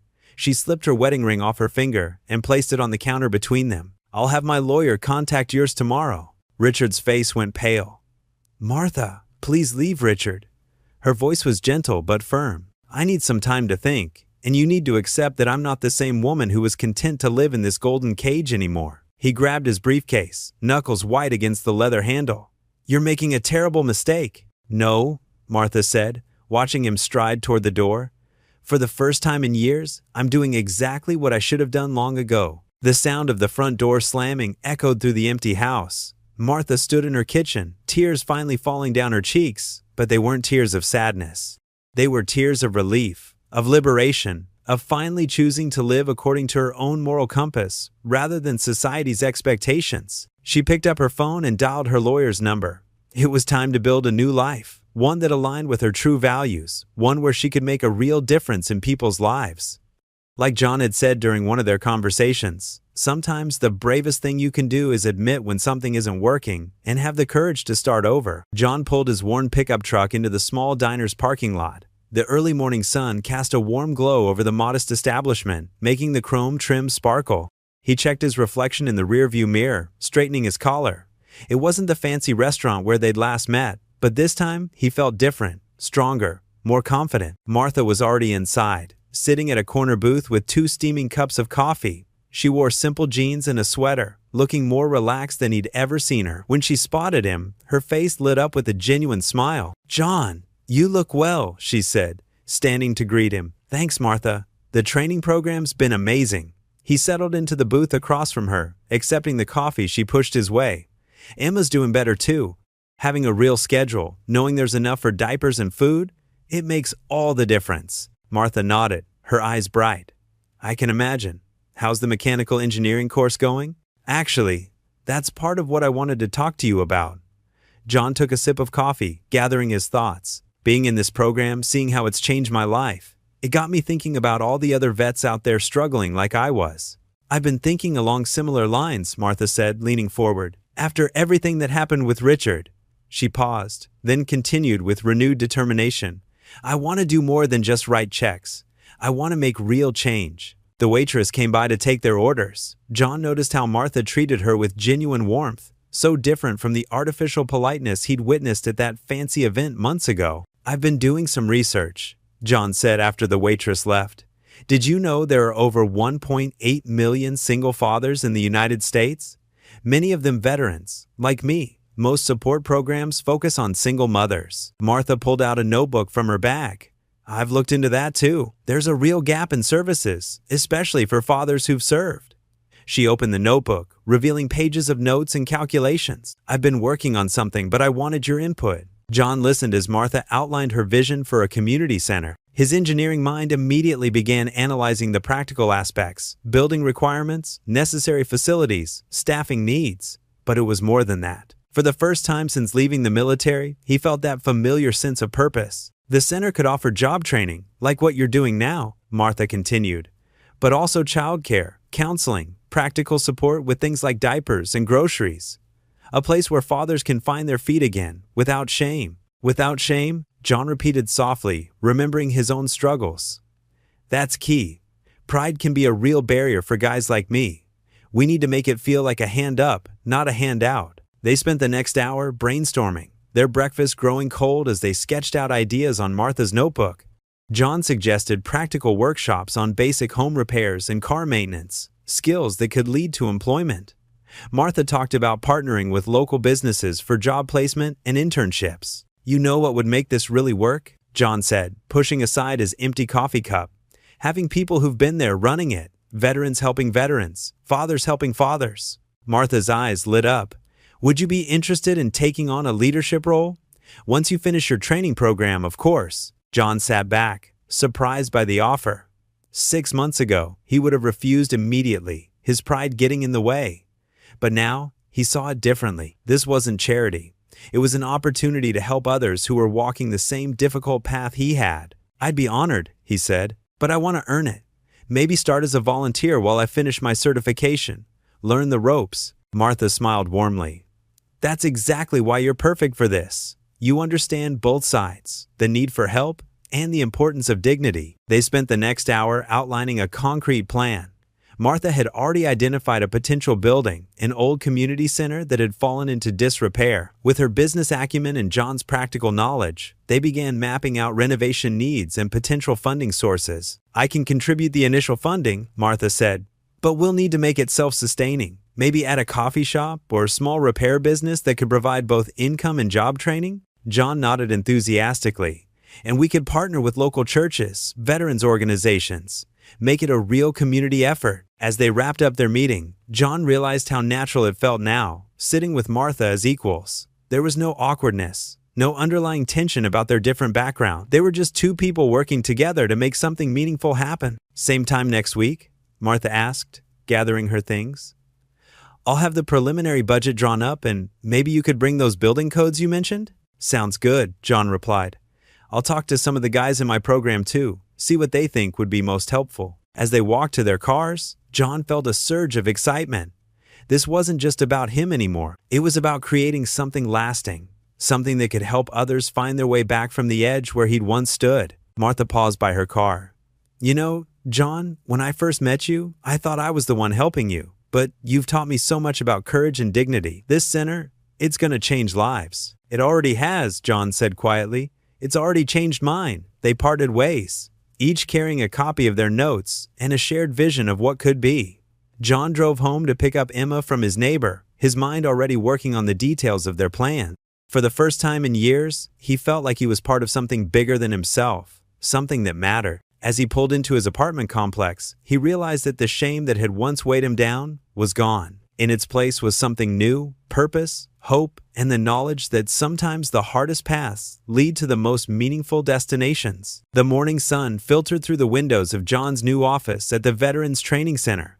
His desk, though modest, felt like a throne compared to where he'd been just months ago. A framed photo of Emma sat prominently next to his computer screen, her bright smile reminding him of how far they'd come. John adjusted his tie, still not completely comfortable in business attire, and reviewed the financial reports from his first quarter as a job placement coordinator.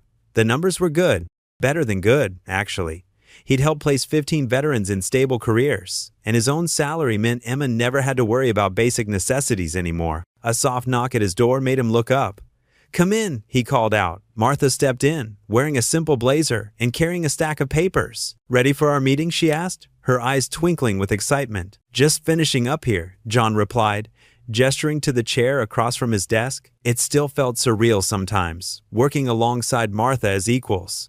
"The placement numbers are exceeding expectations." "I knew they would," Martha said, settling into the chair.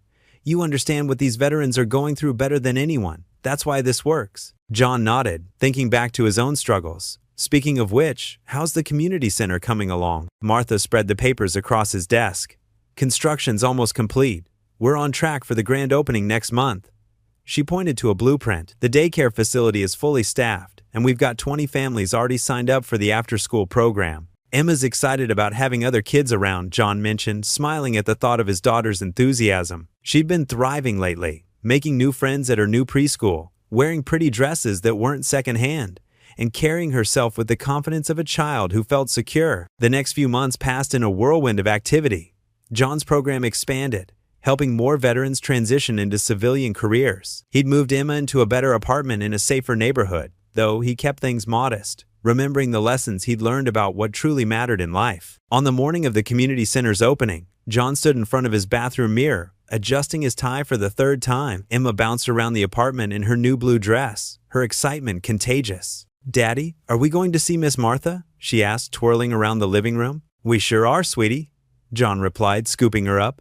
"And lots of other people too. This is a big day for all of us." They arrived at the center early. The building stood proud against the morning sky, its fresh paint and new signage, a beacon of hope in the neighborhood. The New Start Community Center, read the sign, with smaller text beneath it, supporting veterans and single parents. Martha was already there, directing the setup crew and checking last-minute details. When she saw John and Emma, her face lit up. "There's my favorite family," she called out, hurrying over to give Emma a hug. "The place looks amazing," John said, taking in the transformation. What had once been an abandoned warehouse was now a state-of-the-art facility with classrooms, offices, a daycare center, and even a small gym. "It's what we dreamed it could be," Martha replied, her voice thick with emotion. And more. As the morning progressed, people began arriving for the opening ceremony. Veterans, single parents, community leaders, and local press filled the main hall. John noticed how naturally Martha moved among them all, no longer the isolated society woman she'd once been. She'd found her purpose, just as he had. The ceremony began with Martha at the podium, addressing the crowd. "This center represents more than just a building," she said, her voice clear and confident. "It represents second chances, new beginnings, and the power of community. But most importantly, it represents hope." She gestured to John to join her at the podium. He walked up, remembering how he'd once felt shame at accepting help from this woman. Now, they stood as partners, equals in their mission to help others. "None of this would have been possible without John Harris," Martha continued. "His strength, his determination, and his willingness to share his story have inspired everything we built here." John stepped up to the microphone, Emma's hand clutched tightly in his. "A year ago, I was digging through trash bins to survive," he began, his voice steady. "Today, I'm helping other veterans find their way back to stability and dignity. This center is proof that no one has to face their struggles alone." The audience applauded, and John caught sight of several veterans nodding in understanding. They knew the journey he'd taken because they'd walked similar paths. After the ceremony, as families explored the facility and children played in the new daycare area, John found a quiet moment with Martha. "Thank you," he said simply, watching Emma play with some other children. "For what?" Martha asked, though her smile suggested she knew. "For seeing past my pride. For believing in me when I couldn't believe in myself." Martha touched his arm gently. "You did the hard work, John. I just opened a door. You walked through it on your own." They stood in comfortable silence, watching their dream become reality around them. The center buzzed with activity. Veterans discussing job opportunities, single parents signing up for programs, children laughing in the playroom. "We did it," John said, taking in the scene before them. "Yes," Martha agreed. "We certainly did." Emma came running up, her face flushed with excitement. "Daddy, Miss Martha, come see the playground!" John lifted his daughter into his arms, catching Martha's eye. They shared a knowing look. This was what success really looked like, not in dollars or status, but in the laughter of children, in the dignity of honest work, and in the strength of true friendship. Together, they followed Emma's lead toward the playground, their footsteps echoing through the halls of the place they'd built.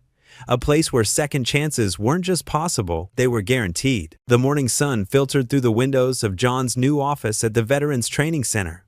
His desk, though modest, felt like a throne compared to where he'd been just months ago. A framed photo of Emma sat prominently next to his computer screen, her bright smile reminding him of how far they'd come. John adjusted his tie, still not completely comfortable in business attire, and reviewed the financial reports from his first quarter as a job placement coordinator. The numbers were good. Better than good, actually. He'd helped place 15 veterans in stable careers, and his own salary meant Emma never had to worry about basic necessities anymore. A soft knock at his door made him look up. Martha stood in the doorway, holding 2 cups of coffee. She walked in and placed one on his desk. "Thought you could use this. Big day ahead." "Thanks," John said, taking a grateful sip. "Still can't believe how different everything is now." Martha settled into the chair across from him. Remember when we first met? You were digging through your trash, John finished with a small laugh. Not my proudest moment. Look at you now, though, Martha said, gesturing to his office. You've helped so many people find their way back. John nodded, thinking about his new apartment in a safer neighborhood. It wasn't fancy, but it had 2 bedrooms and a small playground nearby where Emma could play. No more broken elevators or suspicious neighbors. The walls were painted in warm colors, and Emma's room was decorated with princess stickers she'd chosen herself. Emma's teacher called yesterday, John said, pride evident in his voice. Said she's one of the most engaged students in class. Can you believe it? Martha smiled warmly. I can. That little girl has always been special, just needed a chance to shine. Their friendship had evolved into something meaningful and uncomplicated. Martha had found her own path after leaving Richard, focusing on charitable work and expanding the community center's reach. There was no romantic tension between them, just mutual respect and understanding. John glanced at his calendar. Speaking of the community center, we've got that veteran outreach program starting next week. Already got 20 sign-ups, Martha confirmed. Word's getting around that we actually deliver on our promises. The morning passed quickly as they reviewed plans and coordinated upcoming events. Around lunchtime, John's phone buzzed with a text from Emma's after-school program. They'd sent a photo of her winning the spelling bee. Look at this, he said, showing Martha the picture of Emma holding her certificate, beaming with pride. She's growing up so fast, Martha observed. Hard to believe it's been almost a year since everything changed. John nodded, remembering the dark days of collecting cans and counting pennies for diapers. Now he had a savings account, health insurance, and even started a college fund for Emma. The transformation still felt surreal sometimes. Later that afternoon, John visited the community center, where several veterans were attending computer training classes. He walked through the hallways, greeting people by name, remembering how it felt to be on the other side. Desperate for a chance, but too proud to ask for help. One of the veterans, a young woman who'd recently returned from overseas, stopped him. Mr. Harris? I just wanted to say thanks. Got that job at the tech company you recommended. That's great news, Sarah, he said, genuinely pleased. How's it going so far? It's amazing. My kids actually have their own rooms now, she said, eyes bright with emotion.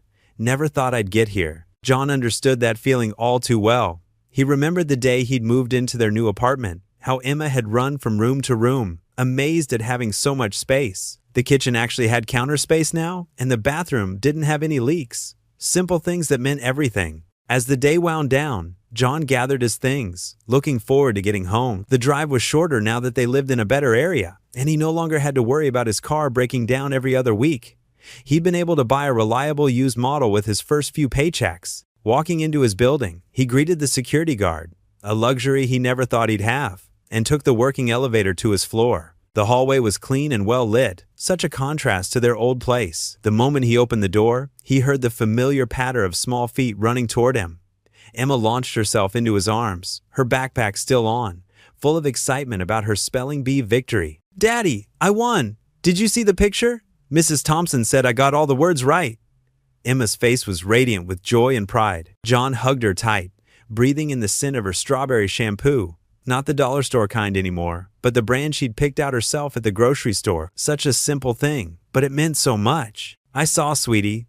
I'm so proud of you, he said, setting her down and hanging up his coat. How about we celebrate with pizza tonight? Emma bounced on her toes, her pigtails swinging. Can we get the one with the stuffed crust? Absolutely, John agreed, watching his daughter skip off to her room to change out of her school uniform. Standing in their modest but comfortable living room, John took in the sight of Emma's school books spread across the coffee table, her art projects hanging on the walls, and the general sense of security that now pervaded their lives.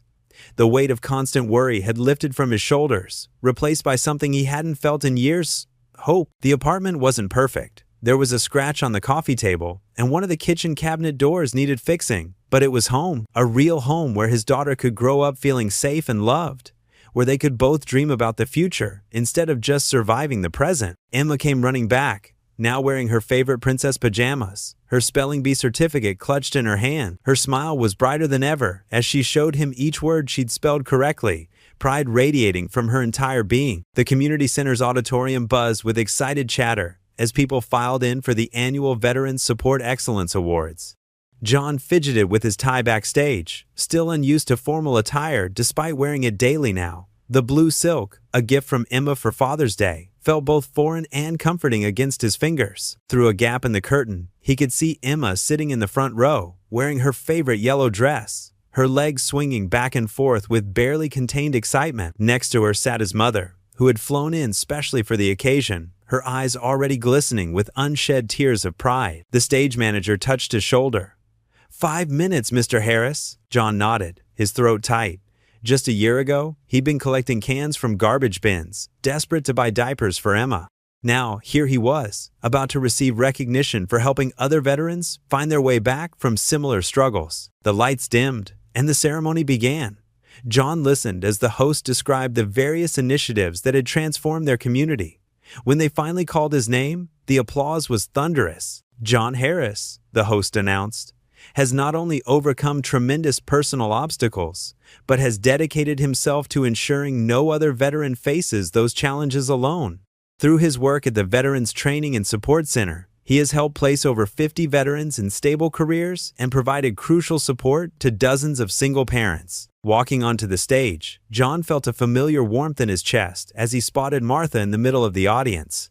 She sat straight-backed and elegant as always, but her eyes held that same kindness that had changed his life that day behind her house. She gave him a small nod, and suddenly he felt steady. The weight of the Crystal Award in his hands brought him back to reality. Standing at the podium, John cleared his throat and unfolded his prepared speech. But as he looked out at the faces before him, veterans he'd helped, their families, his own daughter beaming up at him, he set the paper aside. A year ago, he began, his voice rough with emotion. I couldn't afford diapers for my daughter. I was ashamed, angry, and too proud to ask for help. He paused, gathering his thoughts. But someone taught me that accepting help isn't weakness. It's the first step toward becoming strong enough to help others. From her seat, Martha dabbed at her eyes with a tissue, her usual composure slipping just slightly. This award, John continued, holding up the crystal piece, belongs to every veteran who's had the courage to ask for help, to every single parent who's sacrificed everything for their child, to every person who's chosen kindness over judgment. His eyes met Martha's briefly.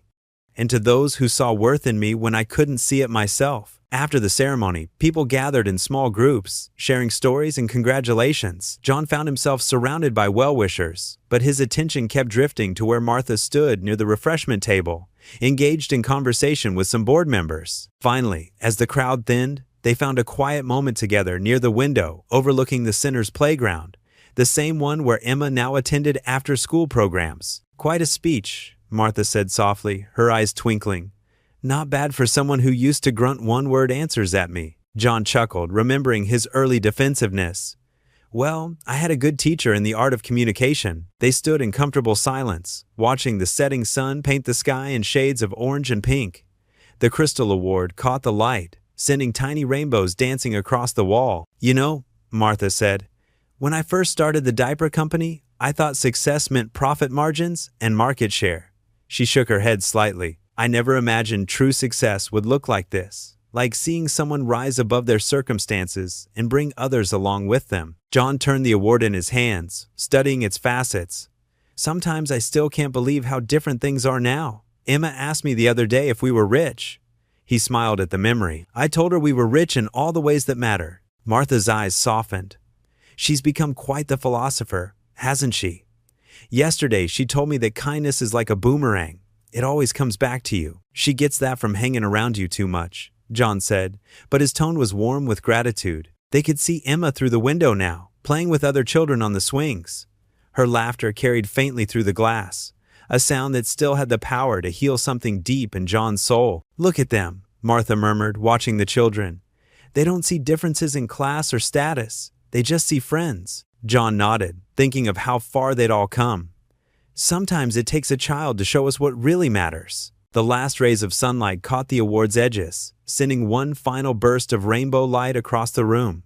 Tomorrow would bring new challenges, new veterans needing help, new battles to fight. But for now, in this moment, John felt the simple peace of knowing he was exactly where he was meant to be. John stood at his kitchen counter, carefully arranging 3 plates of spaghetti and meatballs. The aroma of garlic bread wafted through their new apartment, Nothing fancy, but clean, safe, and filled with the warmth of home. Through the window, the setting sun painted the sky in soft oranges and pinks. "Emma, sweetheart, dinner's ready," he called out. Emma bounced into the kitchen, her pigtails swinging. At 4 years old now, she was growing so fast. "Did you make the sauce the way I like it, Daddy? Extra tomatoes, just for you." John smiled, ruffling her hair. "And guess what? Aunt Martha's coming over for dinner." Emma's face lit up.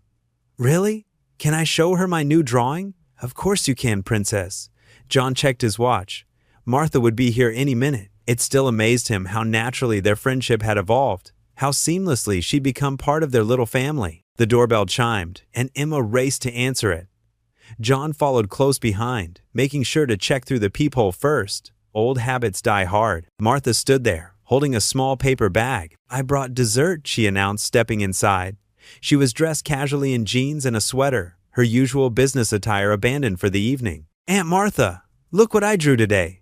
Emma tugged at Martha's sleeve, practically dragging her to the refrigerator where her latest masterpiece hung proudly. "Oh my goodness, is that all of us at the park?" Martha knelt down to Emma's level, studying the crayon drawing with genuine interest. "You're quite the artist, Emma." John watched them interact, a warm feeling spreading through his chest. The sight of Emma so comfortable with Martha, and Martha's natural way with his daughter, it felt right. During dinner, Emma chatted about her day at preschool, her fork occasionally missing her mouth as she gestured enthusiastically about the class pet hamster. John and Martha exchanged amused glances over their plates. After Emma had eaten her fill and run off to play with her toys, John and Martha lingered at the table, their conversation turning more serious. "The community center's really taking off," Martha said, twirling the last bit of spaghetti on her fork. "We've helped 15 single fathers find stable jobs this month alone." John nodded, pride swelling in his chest. "And the mentorship program is working better than we hoped. Having veterans help other veterans, it just makes sense." "You know," Martha said thoughtfully, "I never imagined my life would take this turn. Running a diaper company seemed like enough, but this." She gestured around her. "This feels real. It matters." "You changed my life," John said quietly, "and now we're changing others." Martha's eyes softened. "We changed each other's lives, John. You showed me what real strength looks like, what family looks like." They fell into a comfortable silence, broken only by Emma's distant humming from her bedroom. "Speaking of family," Martha said, "I've been thinking about expanding our programs. Maybe adding some housing assistance, helping fathers get better apartments like you did." John leaned forward, interested. "That could make a huge difference. The hardest part for me was always providing a safe home for Emma." "Daddy," Emma called from the living room, "can we go sit on the porch? The stars are coming out." John checked his watch. "Just for a little while, sweetie. It's almost bedtime." The three of them made their way to the small balcony. It wasn't much, but it offered a clear view of the night sky. Emma settled between them on the wooden bench. John had restored himself. "Look, Daddy, that one's really bright." Emma pointed upward. "That's Venus," Martha explained. "It's actually a planet, not a star." John wrapped an arm around Emma's shoulders, feeling her snuggle closer in the cool evening air. Martha sat on Emma's other side, and together they watched the stars emerge one by one. The moment felt perfect, peaceful in a way John hadn't experienced in years. He looked at Emma, content and secure between them, then at Martha, who had become such an essential part of their lives. This was what family felt like. Not just blood relations, but people who chose to stand by you, who helped you become better, who shared your joys and sorrows. Emma pointed out more stars, making up stories about each one. Martha listened intently, adding her own imaginative details to Emma's tales. John remained quiet, taking in the scene, letting the gratitude wash over him. Here, on this simple porch, under the vast expanse of stars, John felt complete. He had a good job, a safe home, and most importantly, he had people who cared about him, people he cared about in return. His daughter was happy and thriving, and Martha's friendship had brought a dimension to their lives he hadn't known they were missing. "Time for bed, sweetheart," John said when Emma's stories began to slow and her eyelids grew heavy. "Just 5 more minutes?" she pleaded, but her yawn gave her away. "Tell you what," Martha said, "if it's okay with your dad, I'll come read you a story." Emma looked at John hopefully. He nodded, and she broke into a sleepy smile. As Martha led Emma inside to get ready for bed, John remained on the porch for a moment longer. The stars continued their silent vigil overhead, witnesses to how far he'd come from those desperate days of searching through trash for cans. He wasn't just surviving anymore, he was living, truly living, and helping others do the same. He heard Emma's delighted giggle from inside, followed by Martha's warm laugh, and smiled.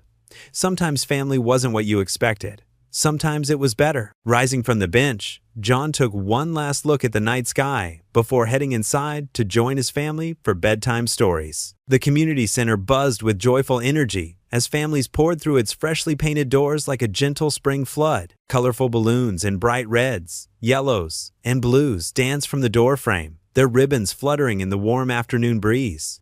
A large hand-painted banner stretched across the entrance, its cheerful letters proclaiming Veterans and Single Parent Support Network. Grand opening, in bold, welcoming strokes. The smell of fresh paint mingled with the aroma of homemade cookies and coffee drifting from inside. John Harris stood proudly near the polished wooden registration table, greeting each arriving guest with a warm smile that crinkled the corners of his eyes and reached deep into his heart. Gone was the hollow, desperate look that had haunted his face just a year ago. In its place was a man who had found his purpose, his shoulders straight and his voice steady with quiet confidence.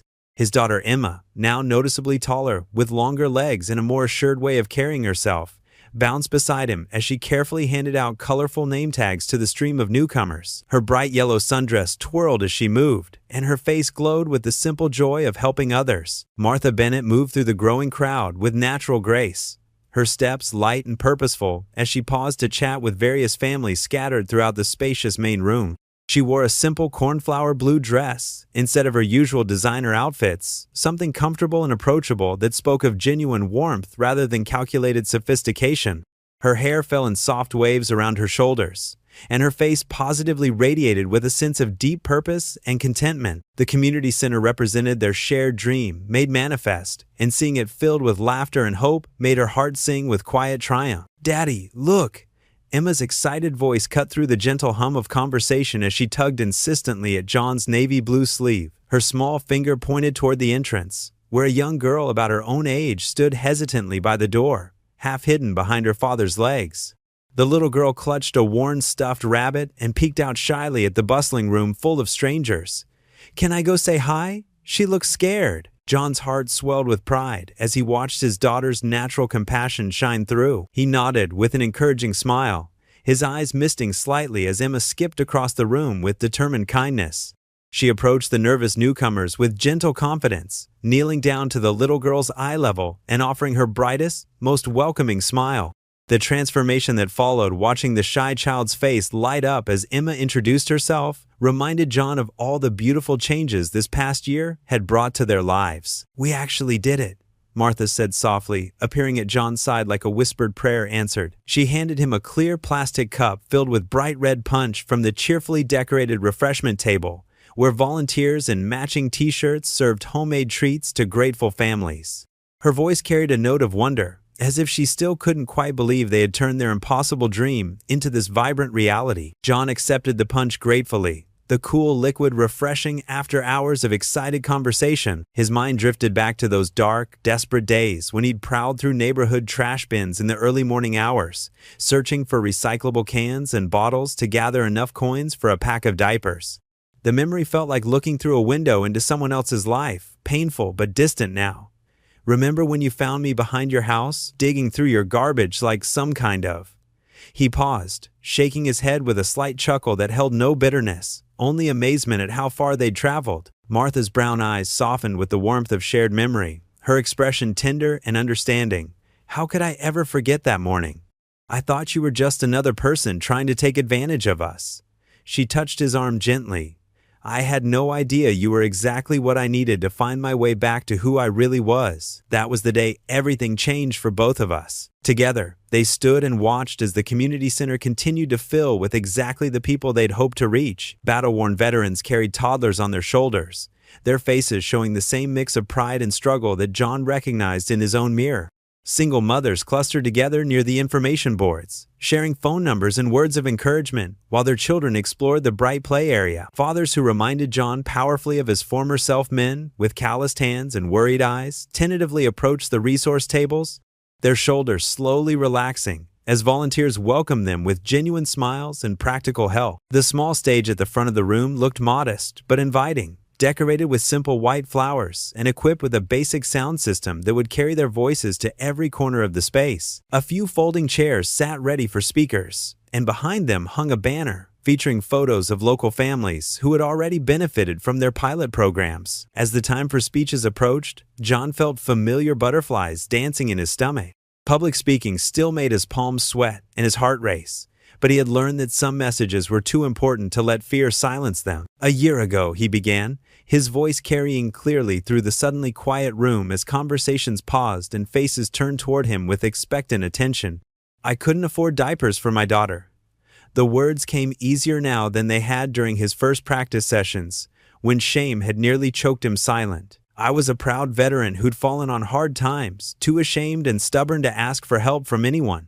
He paused deliberately, letting his gaze sweep across the sea of understanding faces before him, faces that reflected his own story back at him. "But I learned something that changed everything. Accepting help isn't weakness or failure. It's actually the first step toward real strength and the beginning of something better." From her special spot in the front row, Emma sat cross-legged on a small cushion, beaming up at him with such pure love and pride that John felt tears prick at the corners of his eyes. Her unwavering faith in him had been his anchor through the darkest storms, and seeing her confident smile now reminded him of just how far they'd both traveled. "This center exists because someone showed me incredible kindness when I needed it most desperately. Someone saw past my pride and my mistakes to the person I could become." His voice grew stronger with each word. "Now it's our turn, all of our turns, to pass that same kindness forward to others who need it." Martha took the stage next, her movements confident and purposeful, as she adjusted the microphone and smiled warmly at the gathered crowd.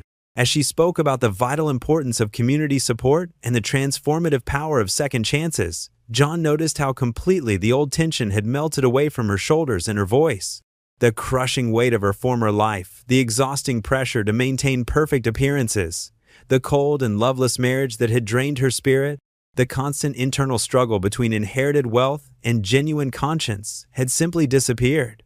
In its place stood a woman who had discovered her true calling and embraced it with her whole heart. After the speeches concluded to enthusiastic applause, families spread throughout the center like ripples in a calm pond, naturally forming small groups and sharing stories that connected their different experiences into a beautiful tapestry of shared humanity. Children laughed and played together in the specially designed kids area, complete with soft foam blocks and colorful books, while their parents attended practical workshops on everything from job interview skills to budgeting techniques, or simply talked with others who understood their daily struggles without judgment or pity. John moved between the various groups like a gracious host, listening intently to stories that echoed his own difficult journey in countless variations. Each conversation reminded him of specific moments in his own transformation: the crushing weight of financial desperation, the slow building of tentative hope, the gradual discovery that accepting help could lead to offering it to others. A young veteran with tired eyes and calloused hands approached him near the resource table, holding the small hand of a boy who couldn't have been more than 4 years old. The child's other arm wrapped tightly around a stuffed dinosaur that had clearly seen better days. "Sir," the man said, his voice rough with barely controlled emotion and the kind of exhaustion that sleep couldn't cure, "I just wanted to say thank you for what you're doing here. I've been feeling so completely alone in this, like I was the only one struggling to figure out how to be both father and mother to my son." He gestured around the bustling room with obvious amazement. "But being here, seeing all these other families, hearing your story, it gives me real hope for the first time in months." John placed a firm, reassuring hand on the younger man's shoulder, remembering with crystal clarity his own moments of crushing desperation when he'd felt like the only person in the world facing such impossible choices. "You're not alone anymore, and you never have to be again," he said with quiet conviction, meaning every single word.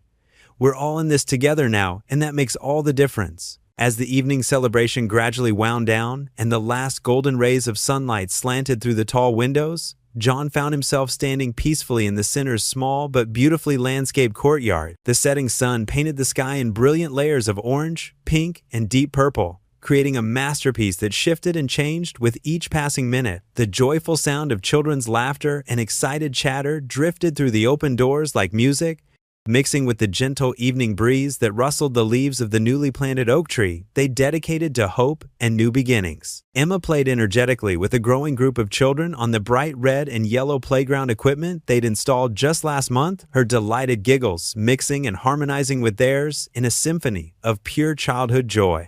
Watching her interact so naturally with kids from different backgrounds and circumstances filled John with a deep sense of satisfaction that went far beyond simple parental pride. Martha joined him in the peaceful courtyard, both of them content to simply stand together and absorb the beautiful scene unfolding before their eyes. The soft evening air carried the scent of blooming jasmine from the garden beds that volunteers had planted around the perimeter. "You know," she said quietly, her voice filled with gentle wonder, "when I first met you digging through my garbage cans, I thought I was the one in a position to give help. I never could have imagined how much you would end up helping me find my way back to myself." John nodded slowly, understanding exactly what she meant, because their friendship had transformed both their lives in ways neither had anticipated. It had broken down seemingly insurmountable barriers of social class and stubborn pride to reveal something genuine, lasting, and infinitely precious. "Funny how life has a way of working out sometimes," he replied, his voice soft with gratitude.